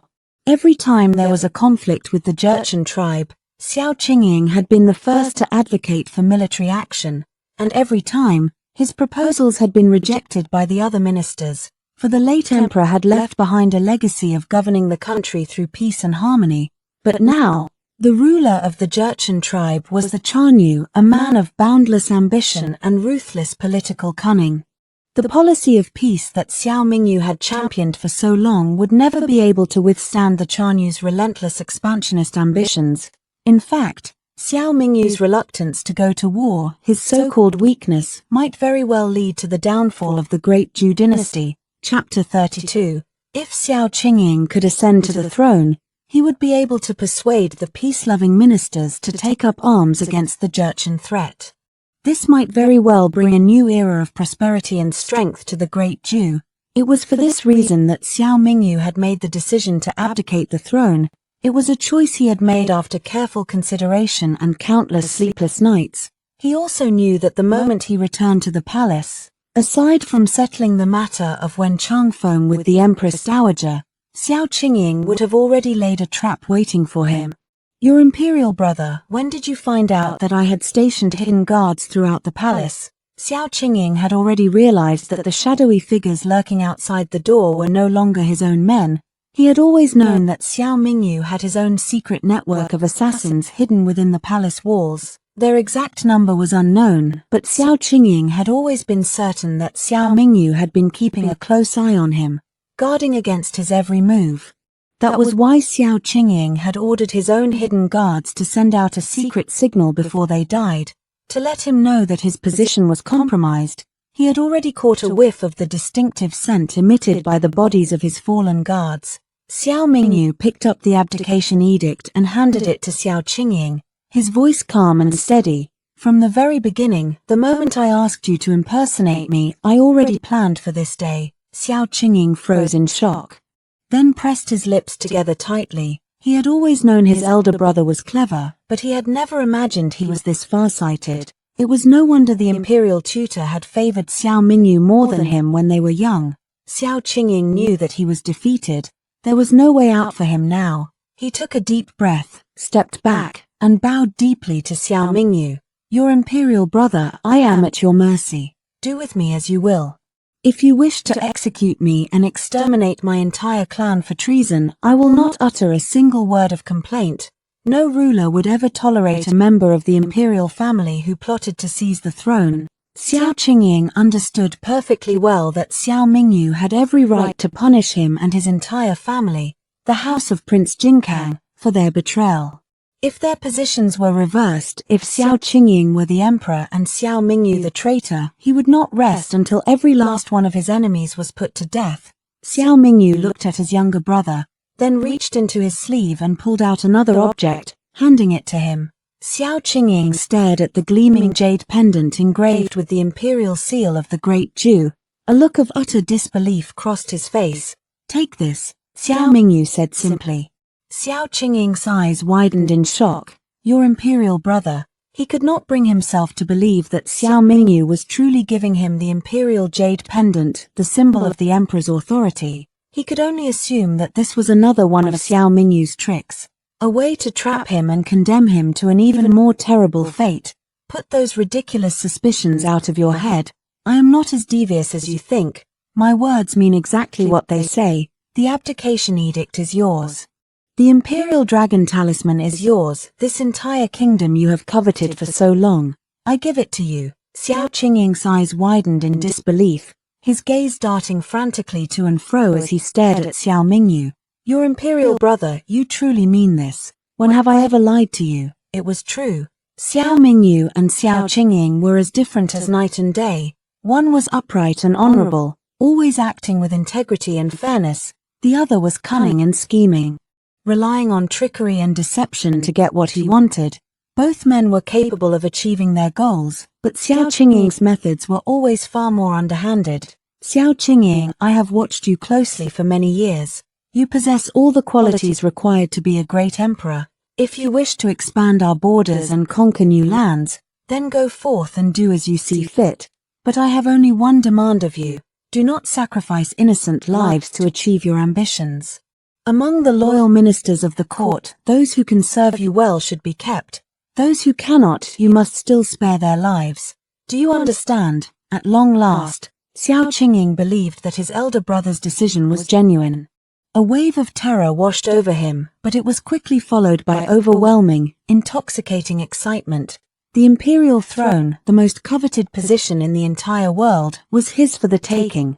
Xiao Qingying fell to his knees instantly, prostrating himself before Xiao Mingyu, his forehead hitting the ground with a series of loud, reverberating thuds. I shall engrave your words in my heart forever. Your imperial brother. I shall never forget them. Chapter 33. The news of the emperor's abdication sent shockwaves through the entire imperial court and the kingdom beyond. When Prince Jinkang first heard the news, he was in Jiangnan, eating hot pot with Lu Shong. The moment the words left Lu Shong's mouth, Prince Jinkang nearly burned his tongue on the piping hot broth. Old friend, are you joking with me? My son is the emperor now. Does that make me the retired emperor? Lu Shong let out a non-committal hum, then picked up a plump slice of lamb from the pot. dipped it into a sauce of sesame oil and minced garlic, and placed it in the bowl of Wen Yang, who was sitting beside them, eating with great gusto. Wen Yang took a big bite, her eyes lighting up with delight at the delicious flavor. She squinted her eyes into happy little crescents, more, seeing her enthusiasm. Lu Sheng promptly snatched the plate of cooked lamb that he had just prepared for Prince Jinkang and dumped the entire contents into Wen Yang's bowl. The sesame sauce is delicious. Yang, eat as much as you want. Lamb is very good for your health. Wen Yang ate happily, completely oblivious to the world around her. Noticing that the lamb was running low, Lu Sheng quickly ordered a servant to bring several more plates of fresh meat. The servant was wearing a mask over his face, but his movements were quick and efficient. Within moments, he returned with a large basin filled with thinly sliced lamb. Prince Jinkang let out a soft sigh, shaking his head in disbelief at the absurdity of the situation. He knew his son well. Xiao Qingying had always been a wild, ambitious boy. Although he had never explicitly said that he wanted to be emperor, his every word and action had been filled with a hunger for power and a desire to rule the kingdom. Prince Jinkang suddenly decided that the imperial capital was no longer a safe place for him to live. He turned to Lu Sheng and said, "I really like this Jiangnan water town. Why don't you recommend a nice place for me to buy a house? Or better yet, I'll buy a small mansion right next to yours. Then we can get together for hot pot every now and then. What do you think?" Lu Sheng nodded, looking pleased. "That sounds perfect. Eating alone is boring. Eating with 2 people is still a bit lonely, but eating with 3, that's just right. Leave it to me, I'll find you the perfect place." The 2 men quickly reached an agreement. Prince Jinkang then proceeded to rattle off a long list of requirements for his new house. Lu Sheng listened carefully, then frowned in confusion. "Wait a minute, are you planning to bring your entire family from the capital to live here?" Prince Jinkang nodded enthusiastically. "Of course. Beautiful scenery is meant to be enjoyed with family. What's wrong? Are there no such houses available?" Lu Sheng shook his head. "That's not the problem. I just think that your sudden decision to move to Jiangnan looks a bit suspicious. It might even get us into trouble." Prince Jinkang cleared his throat awkwardly, puffing out his chest with a hint of pride. "Lu Sheng, think carefully. I am the retired emperor now. Then you'd better look elsewhere. My Lu family is not lucky enough to be friends with members of the imperial family." Prince Jinkang's face fell. He quickly began to wheedle and cajole. "Don't be like that. Come on, old brother. We're hot pot buddies, aren't we? This is not cool." When Yang watched the 2 old men bickering back and forth, finding their argument utterly boring, she simply focused on eating as much delicious food as possible. Meanwhile, the masked servant stood quietly beside her, helping her cook the meat, dipping it into the sauce, and attending to her every need with meticulous care. By the time when Yang had finished the entire basin of lamb, Lu Sheng and Prince Jinkang were still arguing fiercely about where to buy the house. When Yang grew tired of the noise, she stood up and walked out of the room without a word. Seeing her leave, Lu Sheng quickly turned to the masked servant and said, "Keep an eye on her when she's out playing. Be careful." "Yes, sir," the servant replied. Preparing to follow her, Lu Sheng called him back, then tossed him a pouch filled with silver coins. "If the young lady wants to buy anything, pay for it with this." The servant caught the heavy pouch of silver, then hurried out of the door, afraid of losing sight of Wen Yang. Prince Jinkang watched the servant's retreating figure, a nagging sense of familiarity tugging at his memory. But try as he might, he could not remember where he had seen the man before. "Who is that? When did you hire him as a servant? Why, are you interested in poaching my staff now?" Lu Sheng asked, raising an eyebrow. "Come on, don't be so suspicious. I'm not trying to steal your servant. I just think he looks familiar, that's all. I was just asking." Chapter 34. Lu Sheng took a bite of pickled cabbage from the hot pot, then said casually, "We ran into a band of robbers on our way back from the capital. This young man fought them off to protect us and got injured in the process. I took pity on him, so I brought him back with us." "I see. How many robbers were there? How did he get hurt fighting them?" "What do you mean by that?" Lu Sheng asked, narrowing his eyes. Prince Jinkang quickly explained, "Look at him, he has a soldier's upright posture. He's clearly a skilled martial artist. His movements are faster than most people's. And the way he waited on Wen Yang just now, his attention to detail, his gentle, careful movements, it reminds me of the way servants in the palace wait on the imperial family. Lu Sheng let out a derisive snort. I think you'd better forget about buying a house in Jiangnan. A retired emperor like you belongs in the imperial capital. You've only been away for a few days, and you've already mentioned the palace how many times? You're even connecting my poor servant to the imperial palace now. I'm serious. I was just making an observation. Don't twist my words.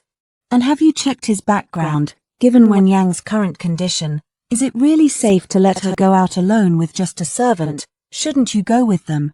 There's no need. One servant is more than enough. As you said, he's very skilled in martial arts. No ordinary person would be a match for him. That was not what Prince Jinkang had meant at all. I care about Wen Yang as much as you do. She's like a granddaughter to me. I don't feel comfortable letting her go out with a servant of unknown origin. I'm going to follow them to make sure they're safe. Prince Jinkang stood up, preparing to leave, but Lu Sheng quickly grabbed him by the arm, pulling him back into his seat. Really, leave the young people alone. Why are you trying to crash their little outing? I'm still young too. Have some shame, will you? Prince Jinkang grumbled and complained, but he was unable to break free from Lu Sheng's grip. Just then, Lu Sheng ordered the kitchen to bring out lamb kidneys and pork belly, which were Prince Jinkang's favorite dishes. The delicious aroma of the hot pot was too tempting for him to resist. If I was only suspicious before, now I'm absolutely certain.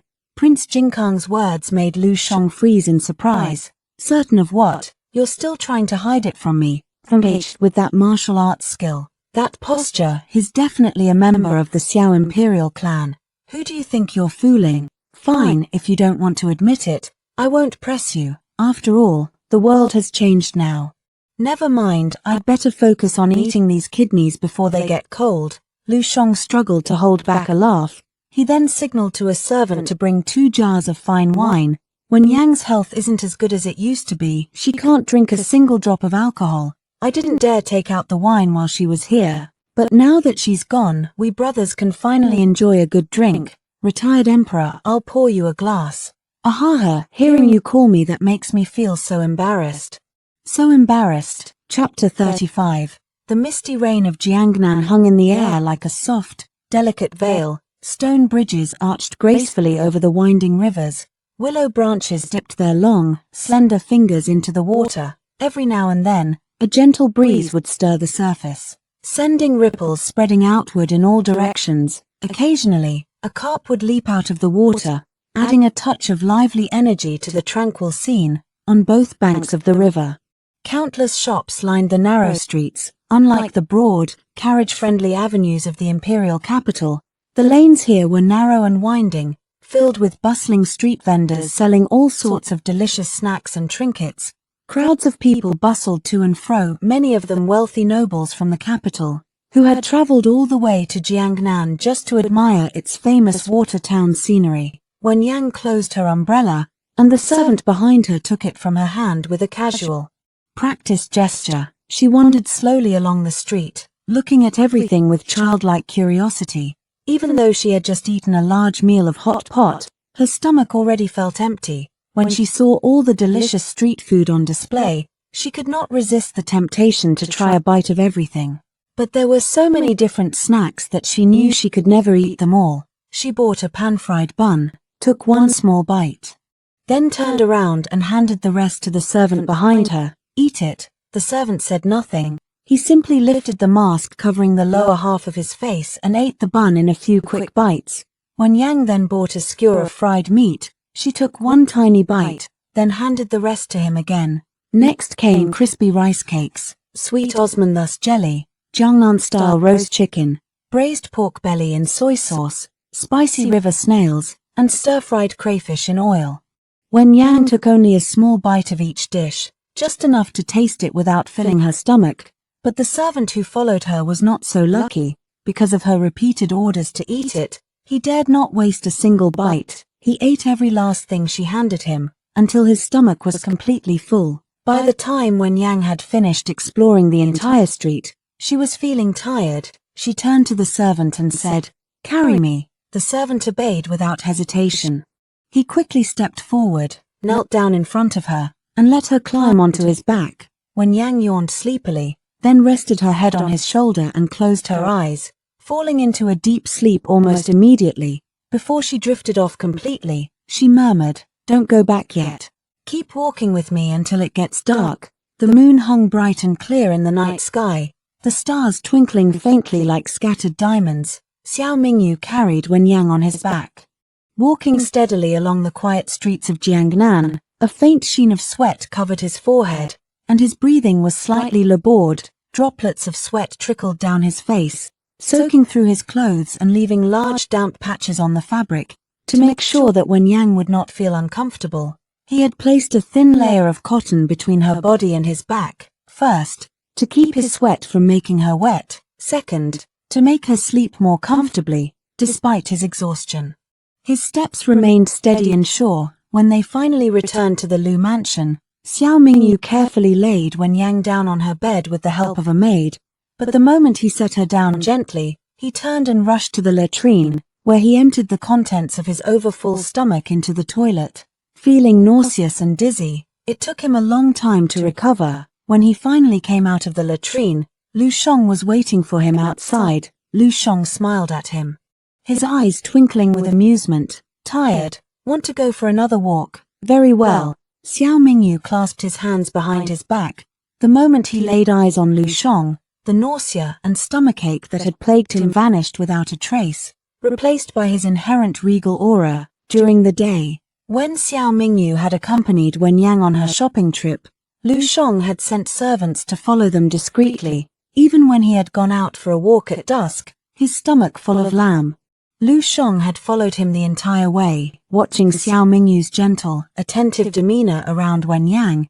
It was hard to believe he was the same man exuding such noble bearing now. It was like looking at two completely different people. Who would have thought, who would have dared to imagine, that the emperor of the Great Jew would be willing to abandon his throne, his kingdom, his status as the supreme ruler of the world, all for the sake of one woman. The Lu family garden was vast and lush with vegetation. Lu Sheng walked ahead of him, saying, "Look at the flowers in this garden. Before Yang came to Jiangnan, I hired the most famous gardeners in the region to plant them. I heard from her mother that Yang loves kapok flowers, so I filled this courtyard with them.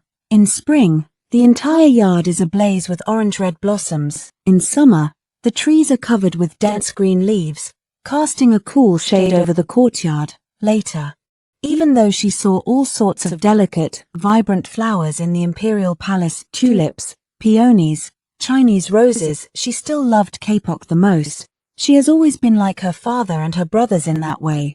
Once she loves something, she never changes her mind. That is why, when she entered the palace, even though she was confined to a place as cold and lonely as the imperial harem for 3 long years, I know she never once regretted it." Xiao Mingyu pressed his lips together tightly, a troubled look crossing his face. Lu Sheng noticed his expression and smiled faintly. "You have been following us ever since I brought Yang back to Jiangnan. You even risked your life to protect her from danger. For that reason, I think you are a man of true courage and integrity, a man who can take up the reins of power and let them go just as easily. But I am not so sure about your approach to love. Those bandits on the road, they were never a match for someone of your skill. You deliberately took that knife wound to your body, didn't you? You wanted to atone for your sins. You wanted to trade your life for forgiveness, thinking that would make you less indebted to her." A sharp jolt of shock ran through Xiao Mingyu's heart. Lu Sheng had seen right through him. "That is why I saved your life and brought you back with us. I could not bear to leave Yang to suffer alone for the rest of her life. I knew she needed someone to take care of her, to stay by her side. She is covered in scars, both physical and emotional. If you truly wish her well, you will understand the sincerity behind my words today. Now, if you will excuse me, I think Yang will be in pain again soon." It was summer during Jiangnan's rainy season. The air was thick with humidity, heavy with moisture. Even with the best medicinal treatments available, Wen Yang still suffered from discomfort every night when she tried to sleep. Xiao Mingyu bowed deeply to Lu Sheng, his voice filled with gratitude and resolve. "From the moment I learned the full truth of what happened, I knew exactly what I had to do. I once acted foolishly, blinded by my own pride and mistakes. I am consumed by remorse. All I wish for now is to spend the rest of my days by the side of the woman I have wronged so deeply. Thank you for your guidance, Lord Lu. I shall remember your words forever. With that, Xiao Mingyu turned and strode quickly toward the backyard, toward Wen Yang's courtyard. Inside the courtyard, the maids and servants were already waiting for him, their faces filled with worry. There you are at last, Master. The young lady is crying out in pain again. What should we do? Should we use the same method as before? Xiao Mingyu did not reply. His eyes fell on the bucket of ice water that had been prepared nearby. Without a word, he removed his outer robe, then climbed into the bucket, submerging his body in the freezing cold water. Within moments, a chill had spread to his very bones, making his eyebrows frost over with cold. A short while later, Xiao Mingyu climbed out of the ice bucket, changed into a clean set of clothes, and then entered Wen Yang's room. Inside, Wen Yang's cries of pain had finally subsided a little. This was Xiao Mingyu's method. The summer heat and humidity were unbearable. They lit a stove in the room to drive away the dampness, but to keep Wen Yang from feeling too hot, Xiao Mingyu used his own body as a medium, absorbing the cold from the ice water to bring her a cool, soothing relief. But no ordinary person can stand being submerged in ice water like this every day. One of the maids whispered worriedly, "It's true. How can a human being endure this? First the ice bucket, then the scorching hot stove. Even firewood would not hold up under such extreme conditions." The servants murmured among themselves, their voices filled with concern. Outside the door, Prince Jinkang and Lu Shong stood watching, not daring to go in and disturb them. Prince Jinkang smiled and said, "I think you, as her grandfather, should give Xiao Mingyu a proper status. Otherwise, it will not be good for Yang's reputation to have him staying here like this." Lu Shong let out a derisive snort. "I knew you were a man of old-fashioned ideas. I think things are perfect just the way they are. He is willing to be her humble servant, and she is willing to pretend to have lost her memory. Why should we pierce this delicate veil? As long as Yang is happy, I do not care about her so-called reputation." Prince Jinkang's eyes widened in shock. "Did you say she is pretending to have lost her memory?" Lu Shong raised an eyebrow, a knowing smile playing on his lips.